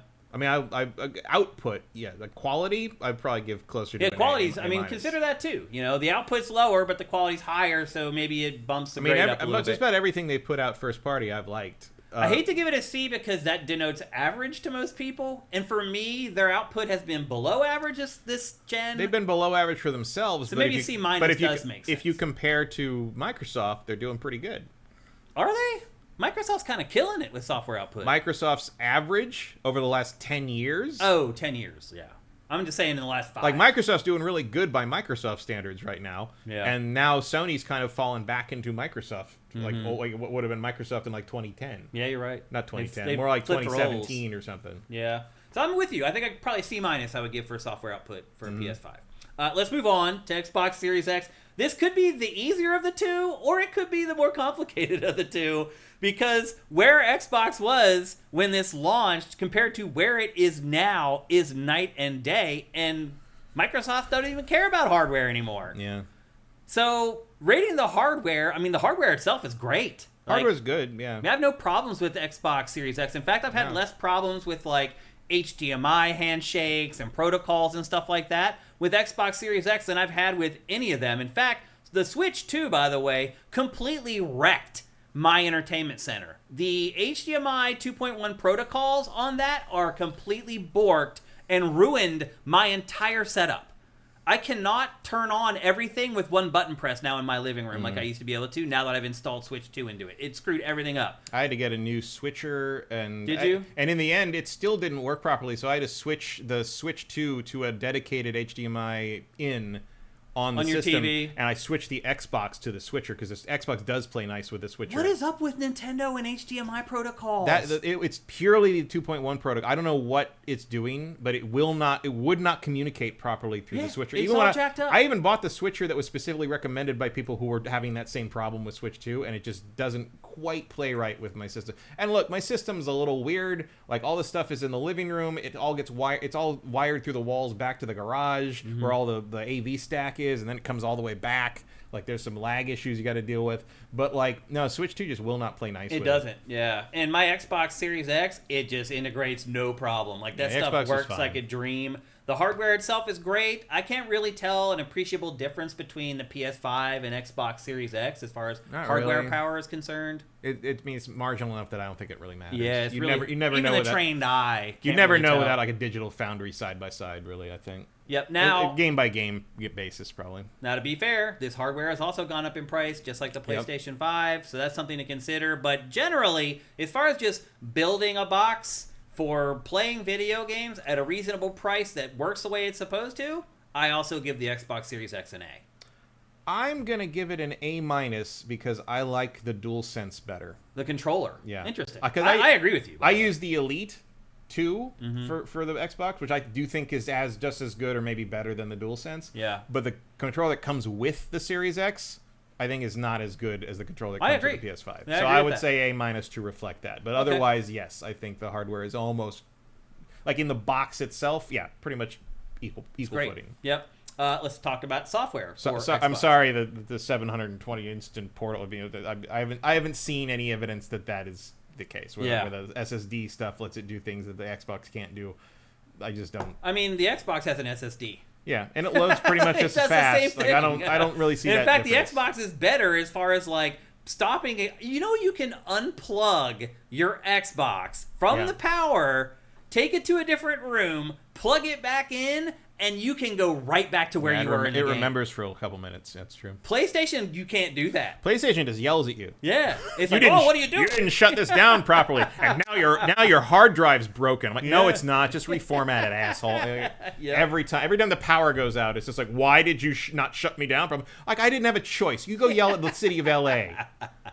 Yeah, I have very few complaints with Xbox Series X. And you start talking about the Series S, that they did offer a cheaper alternative for people who couldn't afford the big boy. And still, to this day, seems to have been the correct move. And developers are still making games for Series S. Grand Theft Auto 6 is coming out for Xbox Series S. Well, because it's the better selling version. Yeah, I mean, you have to. So I think Microsoft did a great job with its hardware, and then shifting to software, it becomes way more complicated. But if we just look at it like, did Microsoft release good games over the last 5 years? I think if you look at it, a lot of, maybe not stellar Game of the Year games, but a lot of great video games. Yeah. Way more than PlayStation 5 has as far as first-party output is concerned. Now, I would argue... And weirder, too. But I would argue that the first-party games that are coming out for PlayStation are maybe slightly higher quality than Xbox's games, but you're getting many more. You maybe expect. Yeah, but you're getting so many more on Xbox. Mm-hmm. Like, even if you are somebody who didn't go the Game Pass route, and you just bought a Series X, and you are just buying games at full price, you have had a greater selection on Xbox Series X. You're also getting some of them on PlayStation. So. Right. Yeah, that's true as well. It's a hard thing to rate, because I think the software output's been really good, but you know what? I played all the software output on my PC. I play all third-party games on my PS5 because that's just where my library is, right? And that is because of Game Pass, I would add. And I used the Xbox a fair amount before I got the new PC, and now I don't know why I own an Xbox. Even my PC, which I only have, my graphics card isn't as good as yours, but it's still pretty damn good and better than the consoles. Like, I play my consoles because I can sit on the couch. Yeah. That's it. The actual playing part, better experience on PC, but after I've already sat in my computer chair for 8 or 9 hours or more working on SIFTD all day, I want to sit on a couch. You have a very nice computer chair. You do, actually. So, You have a very nice, very expensive computer chair that makes a big difference. Well, very specifically because I want to do exactly what you just described. Yeah. Because I don't want to feel like I want to go sit on the couch. I'm like, Yeah. I'm happy in my chair, which I am. Yeah. Like, I can play games all day on that PC if I want, and I'm fine. Yeah. My old computer chair, no. My computer chair I have right now, no. I got it for like $150, and in a year, it has completely fallen apart. They do that. Yeah. It has completely fallen apart in 12 months. Well, the one I have now is like a Herman Miller. Yeah, you have a like, really super nice, that like makes a big Aeron difference. style thing. Yeah. Before that, I had like the big, the big cushy supervillain like headrest, like leather chair thing that you would expect to see, and the top was all dug out by cats and like and they just fall apart and shit. I mean, it's still here. Yeah. You have to move it out of this room. The every fake day. leather peels off. It's all of it peeling eventually. off. It's just like the cats sleep on it, so it's like slowly wearing away. Yeah. And it's like, it's. I mean, that was comfortable to sit in for a while, but after during The Witcher 3, I'm just like, oh, this is not working for Not me. working. So when I got that new PC, I'm like, I'm gonna revamp. I got a new desk. I got a new chair. I revamped that whole area to make it a place that was comfortable to be, because I'm like, I'm gonna want to be playing as much as I can on this thing to make it worthwhile. Yeah. And I think that's worked out. But like in exchange, every once in a while I look at that Xbox Series X and I'm like, why do I have this? Mm-hmm. Like, I mean, I've told the story before, but earlier this year, like March or April, it was April, I think, I turned the Xbox on to do something, to play something, or look at, I can't remember what it was, but it was all the date and time were wrong. And I'm like, why does it think it's like 7 a.m.? Like, what is going on? And I looked and it was set to New Zealand time. Because you had used it the last time. The last time I'd used it was to switch to New Zealand time to make Star Wars Outlaws unlock earlier on August 29th the year before. That showed you how long that was the last time before this April I had turned the Xbox on. Yeah. So why do I own an Xbox Series X? Because you bought it before you got your I bought awesome it before PC. I got my PC. Yeah. But like, that's it. The more and more I'm just like, you know what? It's gonna, especially if the price is gonna skyrocket on this thing and like become a $1,500 little Xbox box thing, Steam frame style thing as they're calling it now. Yeah. I'm just gonna get a new graphics card. Yeah. Like, why? Because it's $1,000. Yeah. And you can get a new GPU, the top of the line, for roughly $1,000. Roughly a little more, maybe. Yeah. Probably, well, depending on depending on what the crypto thing is inflating it to at this point, or the AI shit is inflating it to at this point. Which now you can't get RAM anywhere because AI is taking all the RAM. So. Are we tired of this yet? Anyone? I am. So let's talk software for Xbox. I'm saying a B. The quality wasn't quite as high as PlayStation first-party games, but there was just way more of it. So I'm going to give them a B. Yeah, I'd say a B is fair. Yeah. There's been a lot of like weird little games and like big swings and Grounded too, and stuff that you didn't see coming that just popped up. Certainly, Keeper we've gotten 3 generations worth of Obsidian in the space of like 4 years here. Like that's really good. Yeah. I mean, they let them make weird shit like that medieval monk style adventure game. Fable probably should have been done a year and a half ago. I would have liked to have seen Fable by now. I would have liked to have seen Forza Horizon 6 by now. Yeah. But like, whatever. Like, still, the output's been pretty damn good. It's been up there. And like, even the truth is, it doesn't matter that much anymore because you can just... It's on everything. It's Game Pass too. That kind of takes away Game from Pass it. plus it's on PC Play Anywhere plus it's on PlayStation pretty quick now anyway. So like... like the only real first-party like disappointment for me was probably Hellblade 2, and even that like it's still a good game. It's still a good game, and it still makes you glad you have this next-gen hardware because damn that thing, even if it's not super exciting, it's amazing to look at. So, I can't really fault there. I mean, certainly in comparison to last gen, it's night and day. Oh yeah, huge change. All right, let's check in with you guys. How about you guys give us just one letter grade. Don't give us separate for hardware and software. Just give us one letter grade for both PlayStation 5 and Xbox Series X for the last 5 years. Just have PS5 grade, Xbox grade. And let's see what you guys say about this stuff. See if you're close to us. Some of you guys may be more hyped about PlayStation than we are. Some people maybe are like us. You have all the platforms. Some of you maybe only have a PlayStation 5. C+ for both. PS5 a B from AJ. Cinetike says a C. I'm assuming that's a C for both of them. Anybody else got some grades here they want to share? JFJR on YouTube says, my Series X will be a credit voucher for the PS6 or Steam Deck too. Yeah, probably trade it in and get some money for it. AJ the Legend says, Xbox a C. Melopintor, PlayStation C. Xbox, LOL, I don't play that. This is for Vidya Games, Xbox B. Eric Carmenez, Xbox B. Cinetite, PS5 C. Xbox C, honestly, but I'm on PC. Noxatornitis, PS5 B. And then he just says Game Pass. I think it says Xbox Pass. He has no rating. Oh, he doesn't have a rating for it. A lot of people don't have an Xbox. That's true. Erebus Jones, PS5C, Xbox B. Swanland, I would give PS5 an A, but the Wi-Fi sucks. It does. I've heard people complain about that. And then my base PS5 did have the LAN cables unplugged problem. All right, that's right. I forgot about that. That does still happen on the Pro sometimes. Really? But not as much. That might be a network issue. It's not. I don't have it with any other thing. Weird. Not a single other That's so weird. thing. The Xbox, the Switch do not do that. Wow. Congrim 1, C for Neither Xbox did my and PlayStation PS6. 4. PlayStation 4 doesn't do that. Yeah, there you go. Yep. Sub Sam Jam, C+ for both. E-Theme and a C, but my grade doesn't count as I only play on PC. Joaquin Dragoon, PS5 is C+, Xbox doesn't count. Mr. Starwalker, PS5 B, Xbox C. Rigor Mortis, Steam A++. Yeah. Obviously a PC gamer. Noxatornitis, no, I have an Xbox. It's a pass based on pass-fail. It's been mostly a non-factor for me. Yeah, I mean, I kind of hear that, like in the sense that like so much of my stuff that would have been on Xbox is now on PC, so it's just sort of this box that lives in my living room. You're not going to throw it away. Like I don't have a problem with it. Yeah. It's just it's kind of surplus to requirements at this point. Yep. Tekken Master says A for both. My poor bank account. Yep. Joaquin Dragoon says I've never owned an Xbox.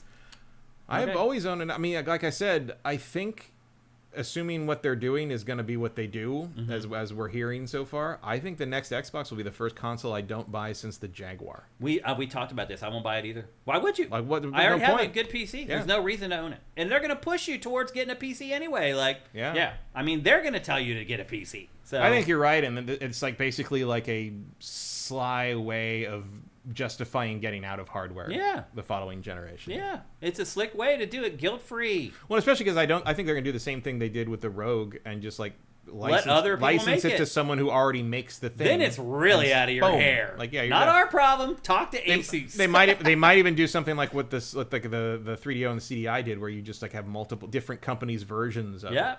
And like whatever features you want. I mean, the Steam machines were like that too. Yeah. They all had different RAM, different GPUs, and you could buy $400 version or a $1,000 version. So we'll see how it goes.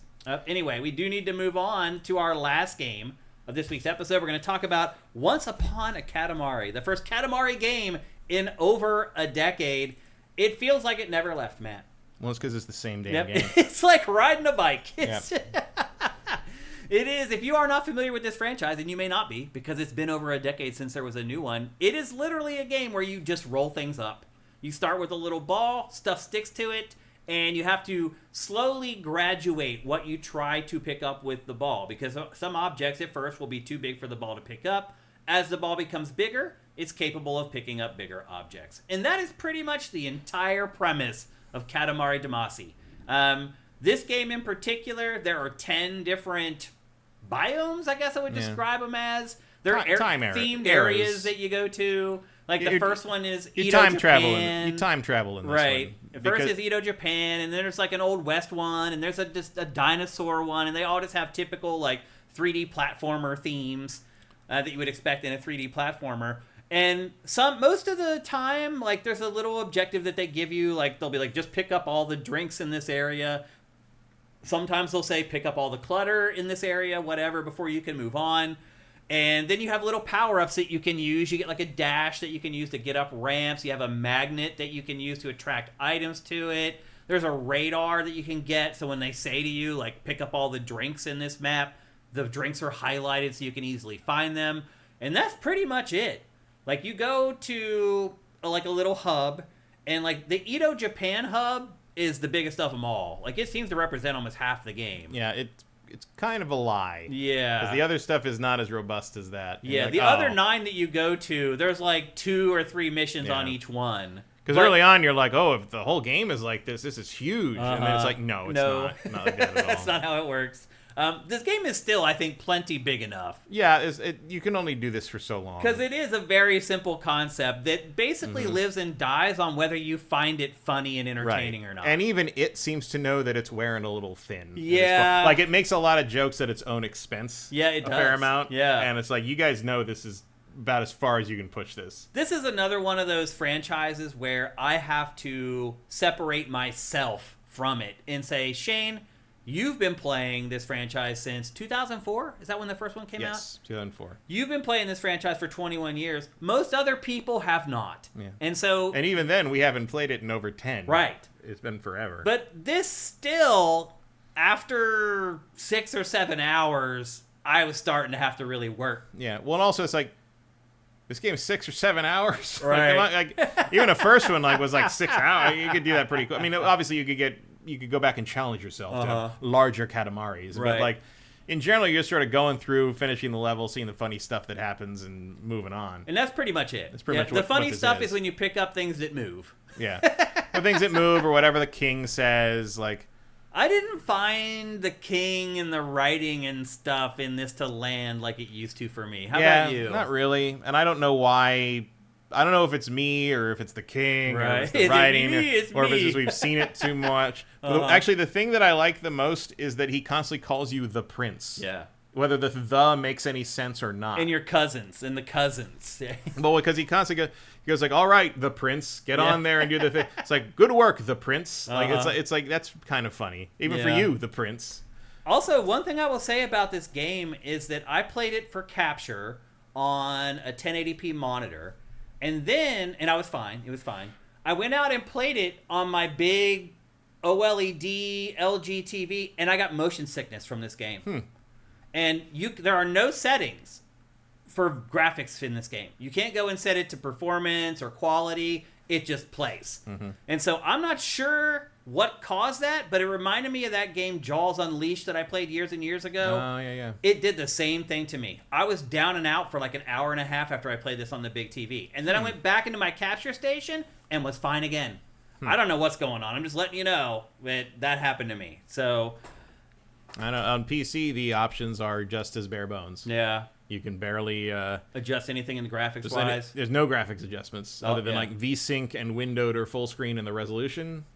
That's about it. Yeah, there's nothing on consoles at all. You just have to play however it runs. And again, it was fine in one setting for me. On my big TV, it made me sick. So very strange, but that's just the way it was for me. And then again, like this is a game I think people who haven't played the franchise before, I think they'll enjoy it a lot more.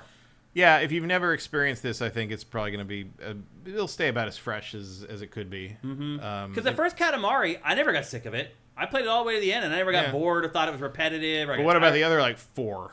Yeah, by, like, the third one, it had started to wane. I mean, I could not tell you the difference between all the different Katamaris. You really can't, other than the themes. But then they recycle some themes, too. There's stuff in this game from prior Katamari Well, because games. this is a little bit of a celebration of Katamari. Like, there's an element of this that almost feels like they don't expect to make another one. I think this is the last one. Yeah. And I don't think you need to make another one. No. Like, because they didn't even really use the hardware for this one. And part of it, the game's charm...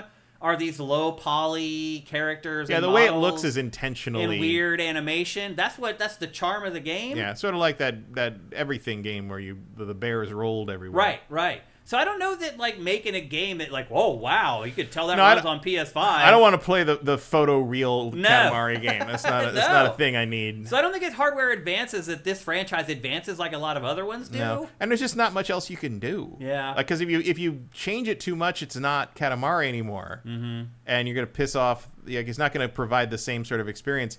But if you keep providing the same experience, people get sick of it. So like I guess maybe just make one every 10, 15 years and.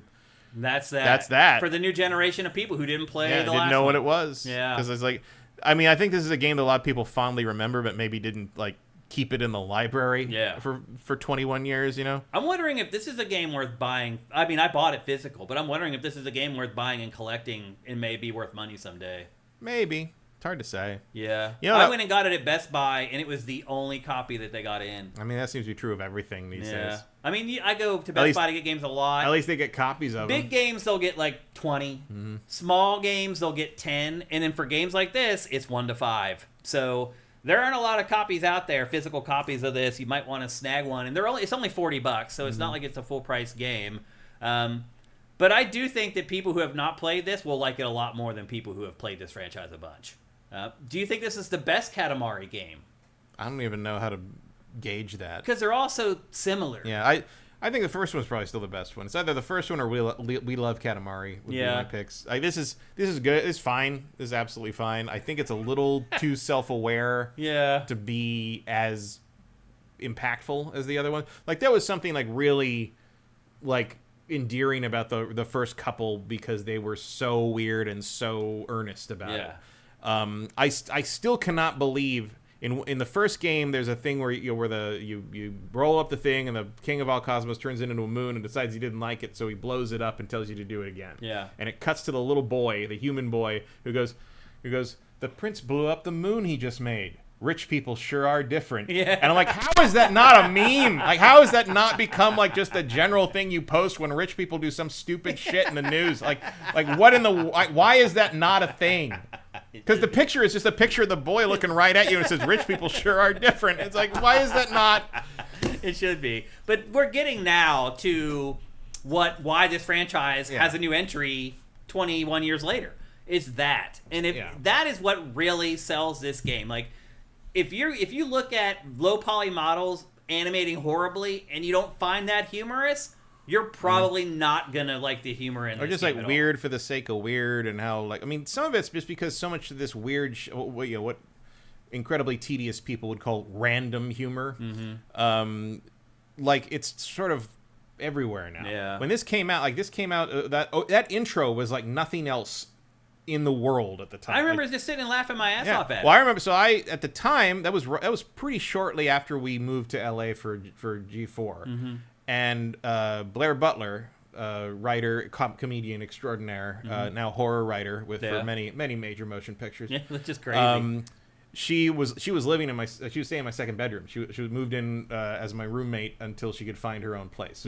So she'd come home from whatever she was doing and went to get in the shower, and I loaded up Katamari Damacy for the first time, and I watched the intro and I turned it off and waited for her to come out of the bathroom and be like, all right, good, you need to sit down and watch this shit. And so I turned it on. She's like, that's the greatest thing I've ever seen. And Blair absolutely she absolutely loved it because it was just one of those things. And like, would I do that today? Of course not. Like everyone, all this stuff, not even just Katamari, but sort of this style of humor is a known quantity now, largely thanks to just like the internet sort of. Well, it had an English element to it. It did. It's like, it could only be made in Japan. Well, in 2004, it was also one of those, I can't believe this came here. Right. Like, it was one of those games that in past generations would have stayed in Japan, and you would have just seen it, like pictures of it in a magazine, and heard about how great it was and how it was a shame that no one outside of Japan would ever get to play it properly and stuff like that. And now all of a sudden this thing was just here, and it was a big deal for those of for the enthusiast crowd that like had felt for years, and largely because of how the gaming press played it up, felt we were missing out on all these Japanese like niche games. stuff. And all of a sudden here it was, and here was Incredible Crisis, and here was Mr. Mosquito, and here was. Like, suddenly all those games started coming. Guitar Man, yes. Suddenly we could get these things. Like the market was broad enough that you could put these out. Yeah, Japanese culture was, like, limited then. Now it's everywhere. Yeah. Now this feels like, I mean, like, you can go on Steam and find 14 indie games just as weird as this one in 5 minutes. Yeah. It's not as unique as it used to be. It doesn't have the monopoly on weird like it used to. No. Although, I will say this, Matt. There were still moments in this where I was like, oh, okay, they still get it. I'm going to fast forward through the B-roll here just to show off, like, the Western themed. I thought that this actually was, like, pretty funny. Like, I thought that, like, some of the animation and some of the things that the characters were doing and stuff, if you really pay attention, I thought some of this stuff was pretty funny. But you're right. It is, it's not as unique as it was back in 2004 when this game first came out. We're just way overexposed to every culture, including Japanese culture at this point, and it's just not all that odd anymore. Like, it used to just be so foreign and alien. It's not like that anymore. I think this game really lives or dies on the nostalgia trip, and I think it knows that. Yeah. Like, it leans very hard into this being like the first game in a long time. Like, it literally talks about how long it's been since we've done this sort of thing. Which is fun. Like that mostly works. But I think you're going to have a much more enjoyable time if you have fond memories of Katamari from back in the day than if you've never played Katamari. You'll get it, but like I still feel like someone who's never experienced Katamari before might play this game and be like, this is what everyone blathers about all the time. Like, this is all it is? Okay. Like, and you've been seeing in the B-roll the issues with the camera. Like, if you camera's terrible. You get next to a wall. I mean, I literally failed stuff because of the camera in this. Well, I also find like I am constantly just rolling sideways because the only way to see where anything is and to kind of understand where you're trying to go. It's just moving the camera's really slow. Yeah, it's very indistinct. Whether you're supposed to be able to crawl up walls, but like it's very indistinct how big the Katamari needs to be to get up a certain wall. Yeah, it's not great. Yeah, it's got some issues here and there, but it's fun. It's nice to see it back. Here's a good example of what you were just saying. Yeah, like I thought I could get on that table. Yeah, you get on the stool, but you can't get on the table. Why? Yeah, I don't know. They're about the same height, and the drinks are there, so they want you to get up there. Yeah, you're the right size to pick up the drinks. Oh, I can't pick up the cats. Not yet. And the other thing about this game too is that like there's a one right way to play it. Like it starts you. And you need to follow the breadcrumb trail through the level so it slowly builds up the size of objects. If you stray away from that, trying to get back on that trail again is like a nightmare. Yeah, all the other stuff is there for you to go back and do like a free form. This is what I was talking about. Those two dudes right there. What are they doing? We finally broke through, and he and the bandit are friends. That whole scene right there, I think, is funny. Just everything that's happening right here in this scene, like. This is Katamari. Like that's also very simple. Like if you go to Tokyo Disney Sea and go to the America Land section, that's pretty much what the western part looks like. This is one of the scenes that made me laugh in this game, but it used to be everyone made me laugh.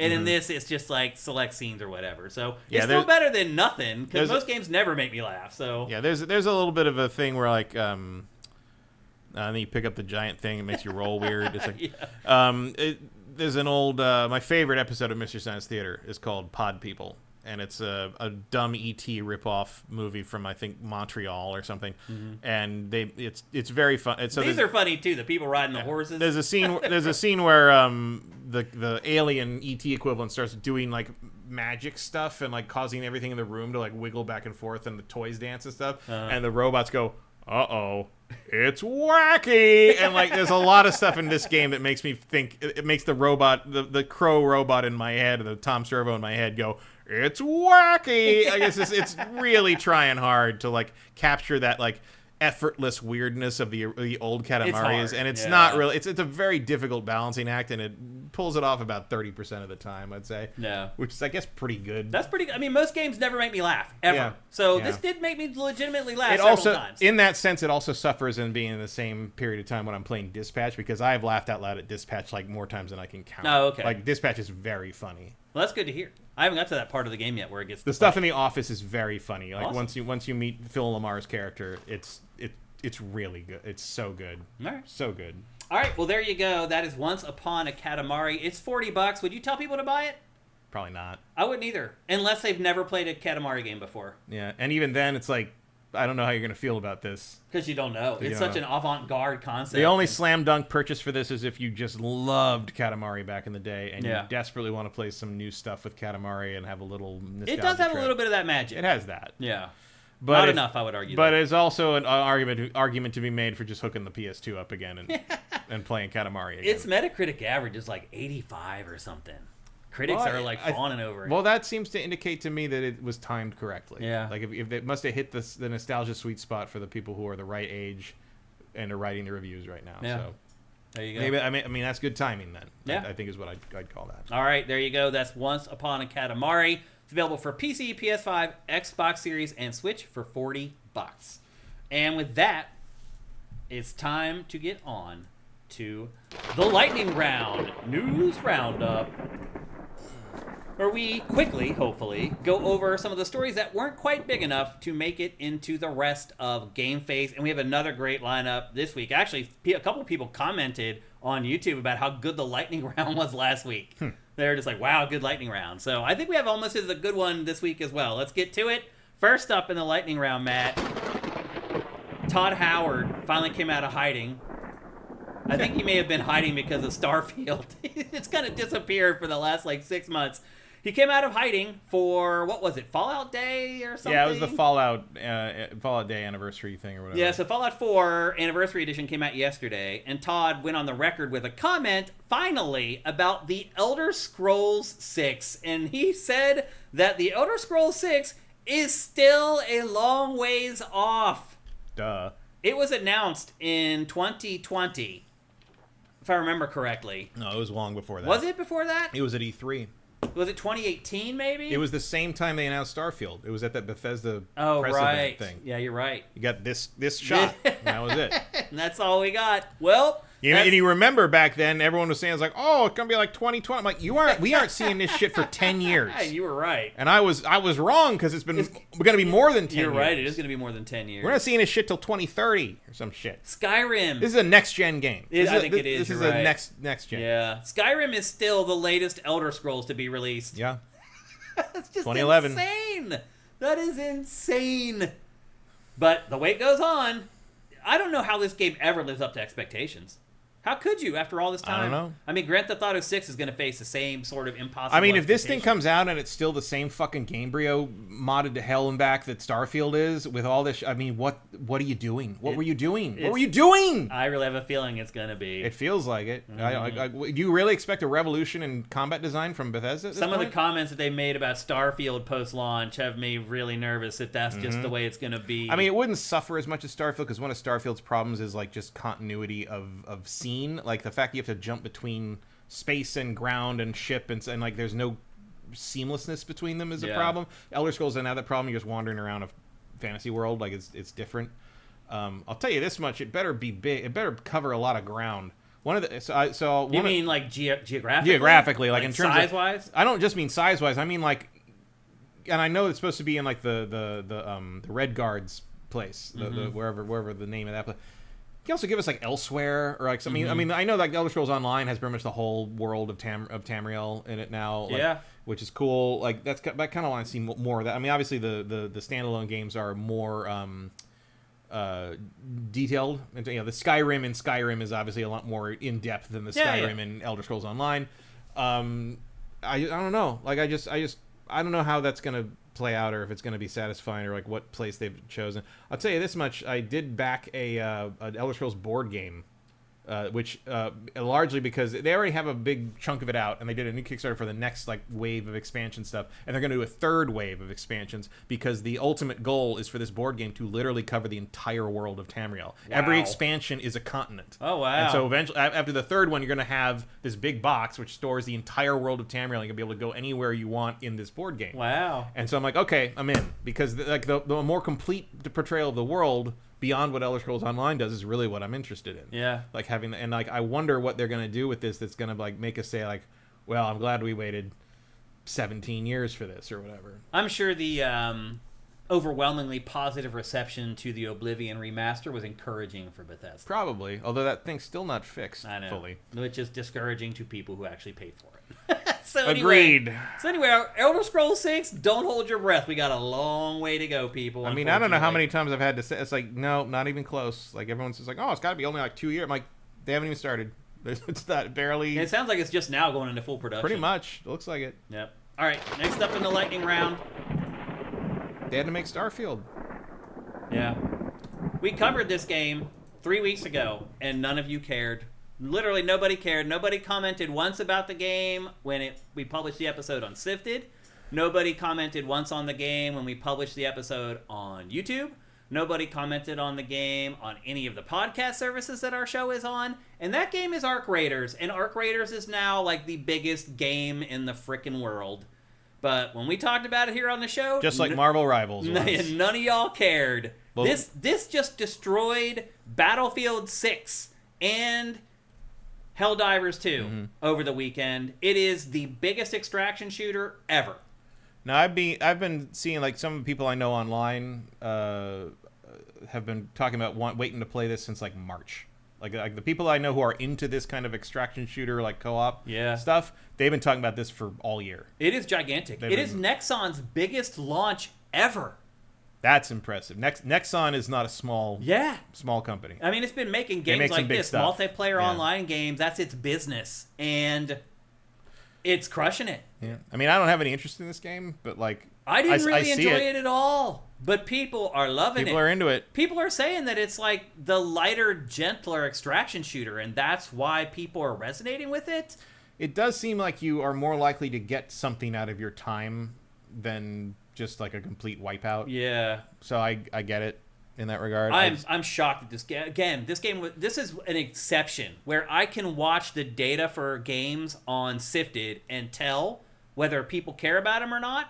This is the first game that did not work, where it was getting no traction on SIFTD, and it's a huge hit. That just never happens. So this is an anomaly. I don't know what happened to maybe it became a viral thing where I don't know. No, I've been seeing buzz for this for months and months, but not from people that are like, I guess people that watch this show or what. It is from people that just like want to play like online stuff and kind of like dip into it and dip out of it. Yeah. Like I'm gonna play this for a while instead of like Apex Legends, basically. Like my matches in this were still like 30 minutes long. Or like Tarkov people who are like, I want something that doesn't quite feel so much like a job. Yeah. Tarkov 1.0 launches in like a week. Yeah.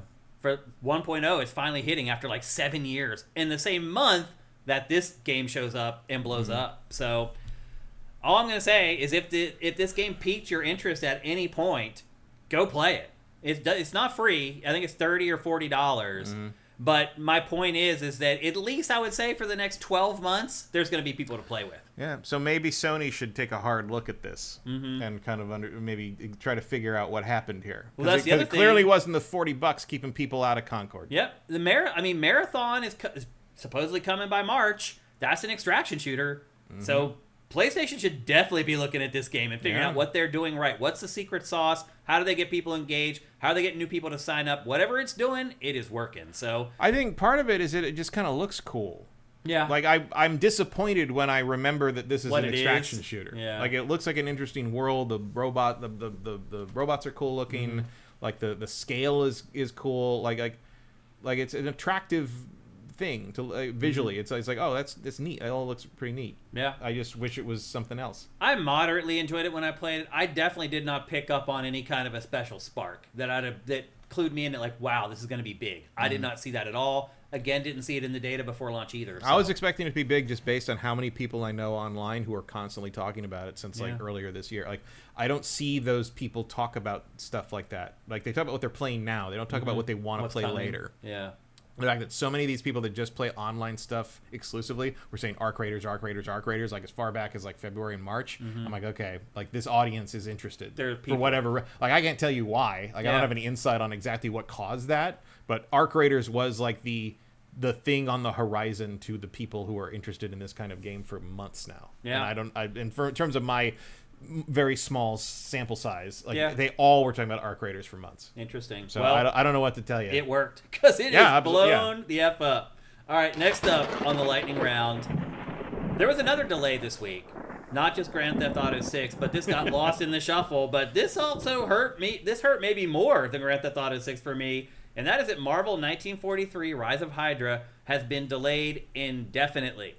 I never thought this was going to come out this year. Me either. I mean, this is a game that Amy Hennig and team are working on. We still haven't seen really any gameplay. This is the only trailer that they put out for it so far. I really thought that at the very least they'd give us a new trailer when they delayed it, but nope. Well, they already had that leak of all the prototype gameplay stuff from a month or so ago. Oh, I didn't see that, actually. You didn't see that? No. It was a lot of like super rough. Like to the point that, to me, it looks very clearly that it's like cutscene or like canned action stuff that has not had the camera placement done yet. And everyone for some reason thinks it's like proof it's an action game, which I don't think it is. I think it's a story-driven game. That's what I think too. I mean, it's Amy Hennig as well. Like, yeah. I think this is like a Telltale game. I think it is kind of too. I think I said that back when we first saw it. Because I didn't think that at first, but the more I see they've put out, like little bits they put out, the more they've talked about it, and the way they just don't talk about the gameplay makes me think there isn't any. Yeah. Like, seriously. It would also explain why there's like 4 playable characters. Right. Because I'm like, how are they going to make flesh out a playable soldier and another soldier and Black Panther and Captain America? The answer and make is, the answer is they're not. You're just gonna pick what they do. Yeah. So I think that's what's happening there. Yeah. But yeah. So I mean, but maybe not, because like now, if this ever comes out, who knows? Like, yeah. Like it could get canceled. I want to go to Vegas and have some bookie calculate some kind of versus odds as to whether Amy Hennig or Jade Raymond gets another game out first. So we can place some bets and see what kind of odds we have. Because I don't know how cursed you have to be for these two poor women to just not be able to complete a project through no fault of their own. Yeah. Like these companies just constantly kill these projects, and it's ridiculous. Like you'd think a huge AAA, at least AA Marvel project would be safe, especially given in the hands of someone who's so writing forward. Who worked on Uncharted. And worked on Soul Reaver. I mean, it's like the pedigree is absolutely right there, and they just can't complete. They probably just aren't giving her a big enough team. Probably not. Or they're just like pivoting to some other shit. I will say this: if that game is what we think it is, if it's a more narrative-driven kind of thing, Dispatch might save that game.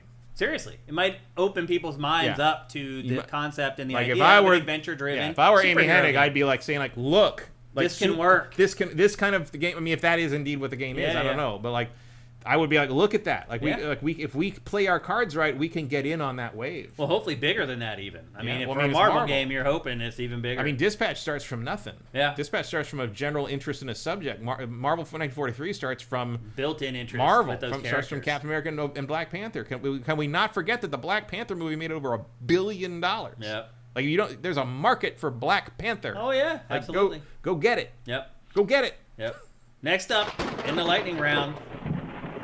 This week, people who do those hacking things where they go and they find source code went into the PlayStation Store. I actually saw this when I went downstairs after the show last week, and I forgot to mention it to you before you left. Oh, really? I'm like, I saw that story as I sat down after the show. Well, they data mined the PlayStation 5 store, and they found icons for PC cross-buy, meaning the same thing that Xbox is marketing right now with Play Anywhere, meaning this game comes out on the same day and it plays on our console and on PC. And you choose, and your saves transfer across both of them, and you can go play on PC and then come back and play on your PS5. You bought it for both. And you bought it for both. So that is a huge deal for PlayStation to do this. Now again, they only found it in the code. It wasn't public, although I think they accidentally surfaced some of it maybe. It wasn't on purpose, so this could just be them testing something or whatever. It may not happen, but I think it's probably going to happen. It feels pretty obvious. That's a big deal for PlayStation, man. Yeah. A really, really big deal, but also the right move. Like, I mean, PlayStation should go further than this, but this is a good first step. They should definitely consider PC day and date. Yep. I think we're at that point. Yep, I agree. And if you're not doing that, you're dragging your feet in the past. So we'll see. I have a feeling that this might be something they announce in the new year after they get through the holidays or something like that. Or maybe it's something that they announced when they finally announced the PlayStation 6. I don't know. But the fact that people have already found it in the source code of the website could portend to the idea that it's probably coming sooner rather than later. So that's a big, big deal. Our final story in this week's Lightning Round. The Witcher Season 4 just debuted on Netflix, and it has completely bombed. It is the viewership for this is down 50% from Season 3. And Season 3 had waned from Season 2, which had waned from Season 1. So, Matt, do you think we'll get another season of The Witcher on Netflix? Seems unlikely. Netflix is pretty cancel happy. And most stuff only lasts 3 seasons anyway. I'm kind of surprised that they greenlit another season with a new person playing the main protagonist. Yeah, it was a choice. The thing is people who have watched because it did end on a cliffhanger. Right, so, right. Which is very awkward to recast a character in the middle of a cliffhanger. Has that ever happened? Not. I mean, Marvel kind of did some stuff similar, but not really. Well, it seems to be the most universal complaint about Season 4 is that it doesn't focus on Geralt enough. That you're working with all these other bit characters, and those bit characters get, like, entire episodes. So I mean, you can see why Henry Cavill left. Yeah, like he was a fan of the games and the books, and constantly was fighting with the writers about like this doesn't make sense. This doesn't match. And the writers were basically like, we don't care. Yeah. So we're just trying to make an entertaining. He left to go do his own thing, and he's probably right to do that. Yeah. I have a lot of respect for Liam Hemsworth trying to step into this. That's a tough role to fill. Like, you know, you're talking about a character that like Henry Cavill basically defined for a lot of people, because most people have not played the games, outside of the gaming space. They don't know what this is. Yeah, so yeah. to the most people, I'd say Henry Cavill is Geralt. He is Geralt, yeah. And trying to take over. I haven't watched it because I haven't watched this in season 1. I don't think the show's very good. I thought season 1 was entertaining, and fine. season 2 was not. I didn't get very far in season 2. Yeah. Also, I've read the books, and so I already know the story, and every time they deviate from it, I didn't think it was they did a good change. job, and Like, I agree with Henry Cavill for the most part that most of what they were doing that in terms of straying from the source material was stupid. So I'm kind of right there with him. Like, I also left like before he did. Yeah. And replacing him is hard. I'm not a Henry Cavill. I'm not a Snyderverse person, but like Noxatornitis reminds us that actually in the novels, Geralt isn't really the main character anymore either. He's not. So also the novels are very different. Like Geralt in the novels is not the game character, which is what Cavill's basing his performance on for the most part. Geralt in the novels is a more lighthearted character. He makes jokes. He cries. Like he's got emotion. Like he's a normal person. Basically. He just happens to be a mutant who hunts monsters. It's a much more the tone of the books is very different from what you'd expect from what the games have become, which is probably one of the reasons the author doesn't like the games very much. Yeah. But the games are basically unofficial sequels to the book series. Yeah. And I don't know. Like I know a couple people that are watching it. One of them was very against the recast, like was just like what, and she still won't call him Liam. He just says what's his, but she's like, what's his name is doing a pretty good job. I'm just like, and I'm like Liam Hemsworth. I mean, I'm not going to learn his name. Yeah, just not forgiving that, but thinks he's doing okay. But maybe part of it's just like he's not in it much. Yeah, and it's just like okay, it's kind of a shame. Yeah, kind of a shame. And I'll be honest with you, Matt, we got one good season out of it. That's more than I thought we'd get. And I don't really agree. Again, I don't agree with the out of order timeline in that season. I think it's very confusing and not very well communicated that so many of those things are happening in hundreds of years apart. Yeah. But the performances are good. It captures what's happening. It defined that. The toss a coin to your Witcher thing became a big thing. Yeah. They did the thing and they did it well, and then they just couldn't. They overstayed the welcome. They couldn't sustain. Yeah. And there you go. It's not the first TV show that couldn't do it, and they won't be the last. No. That's for sure. Also, that writer's room is where the guy who was the showrunner for X-Men '97 came from, who was fired from The Witcher and now was fired from the X-Men. Yeah. Well, we'll see how that next season of X-Men is. Yeah. It was also interesting because same friend was she wants to play The Witcher 3. Like her neck The Witcher 3 is on her well, I'm going to play it. And I'm like, "Okay, but you need to know what happened in the first two games, and you need to know the end of the TV, because the TV series is clearly not going to finish the books." Yeah. I'm like, the end of the books is very important in terms of what the games are and why he's doing what he's doing in 3, trying to find Yennefer. Yeah. Like, why doesn't he know where Yennefer is? Yeah. Why doesn't he know who Yennefer is all part of that.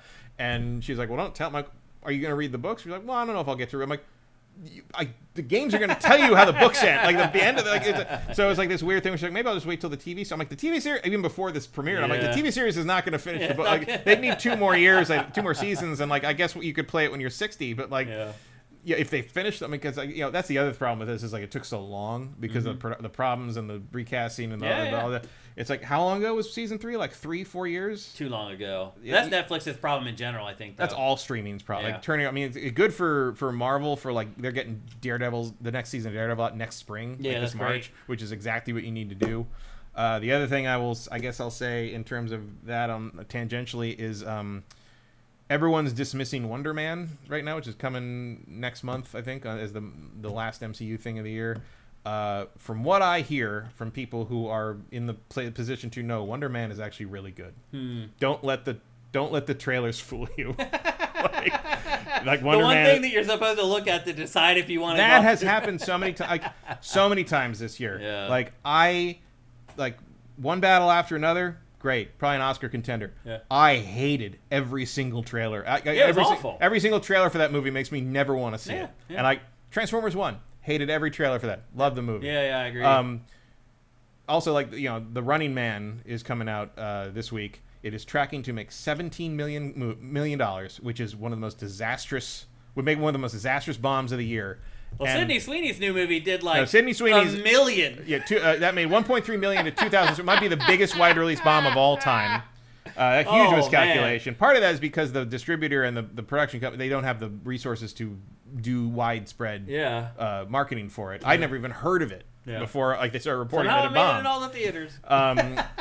And bomb hard. But like the Running Man, you know what maybe would have helped the Running Man if he didn't make me watch that fucking trailer 50 times this year every time I went to see a movie in the theater.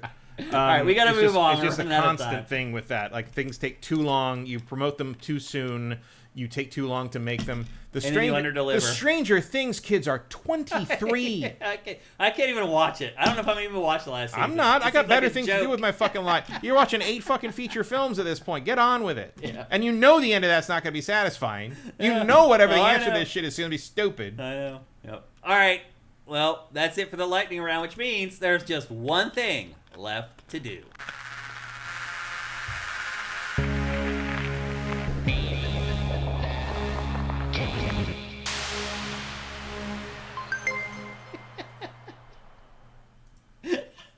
That's right. It sounds a little louder today in the headphones. It's time for Soundwizardry.com's Name That Game Tune, where I play 5 samples from a video game and you try to guess them before Matt here. If you do that, you win a video game. A couple things before we get going. If you've won this calendar year, do not play. Although we're getting near the end here, so a lot of you guys can start playing again in January. But if you won this year, please do not play. If you don't play PC games, don't play because you'll win a PC game if you win. And then finally, the chat goes into slow mode for 60 seconds, which means you can only put one chat in per minute. Don't spam the chat with random game titles. You will lose. This happens because of Soundwizardry.com, the absolute frickin' wizards in audio. They make audio for games, for film, for TV, for your podcast, for your project. Whatever you're working on that has audio in it, call Soundwizardry.com. Go to Soundwizardry.com. The people there are awesome. Who else is going to let us do something cool like this? They have to be cool, and they are. Glenn and crew at Soundwizardry.com. I would bet my life that they will improve the audio on whatever project you are working on. Go to Soundwizardry.com. Matt, are you ready to play? Are you guys ready to play Name That Game Tune? Let me bring up the interface. Everybody on YouTube, thank you very much. You guys were awesome as usual. If you want to play Name That Game Tune, jump over to Twitch right now. Maybe you'll get there before we fire off the first clue, but probably not. All right, here we go with the first clue for Name That Game Tune in 3, 2, 1. Symphony of the Night. No, not Symphony of the Night.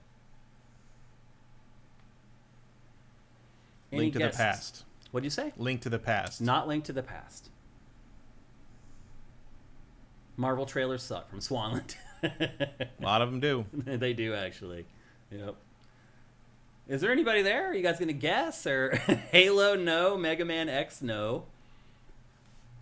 Death Stranding, no. Astrobot, no. Secret of Mana, no. Majora's Mask, no. From Major Skittles. For this, you don't have to go at SIFTD Games if you don't want to. Ukulele, no. Link's Awakening, no. Mischief Makers, wow. Shake, shake, shake. But not Mischief Makers. I would like to use that someday. And the 5th one will definitely be Shake, Shake, Shake. Chrono Trigger. Not Chrono Trigger. Mother, no. Ocarina of Time, no. Phoenix Raising, no. What is Phoenix Raising? I don't know. Or Phoenix Rising? I think it's Phoenix Rising. But I don't know if it did. Wasn't that the GameCube game? One of the GameCube 5 that No, never it was came out? Dead Phoenix. Dead Phoenix. Yeah. I don't know what Phoenix Raising or Rising is, Mellow Pintor. Any other guesses before we go to the second clue? Going once. Going twice. Okay. Off we go to the second one. Here it is in 3, 2, 1.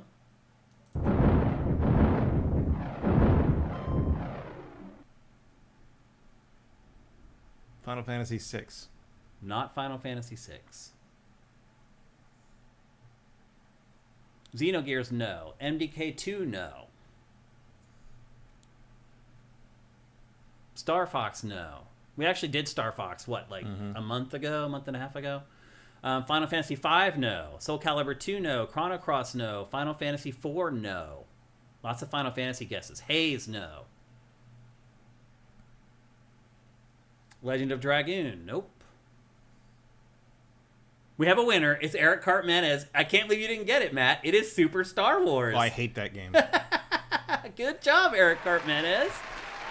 It is Super Star Wars. Yeah, now I hear the constant explosions of the endless fucking womp rats they throw at you. I don't understand why people like those games. Yeah. I thought they were terrible. Well, let me play the rest of the samples for everybody. Here's a third one. It's a longer one. Here's a fourth one.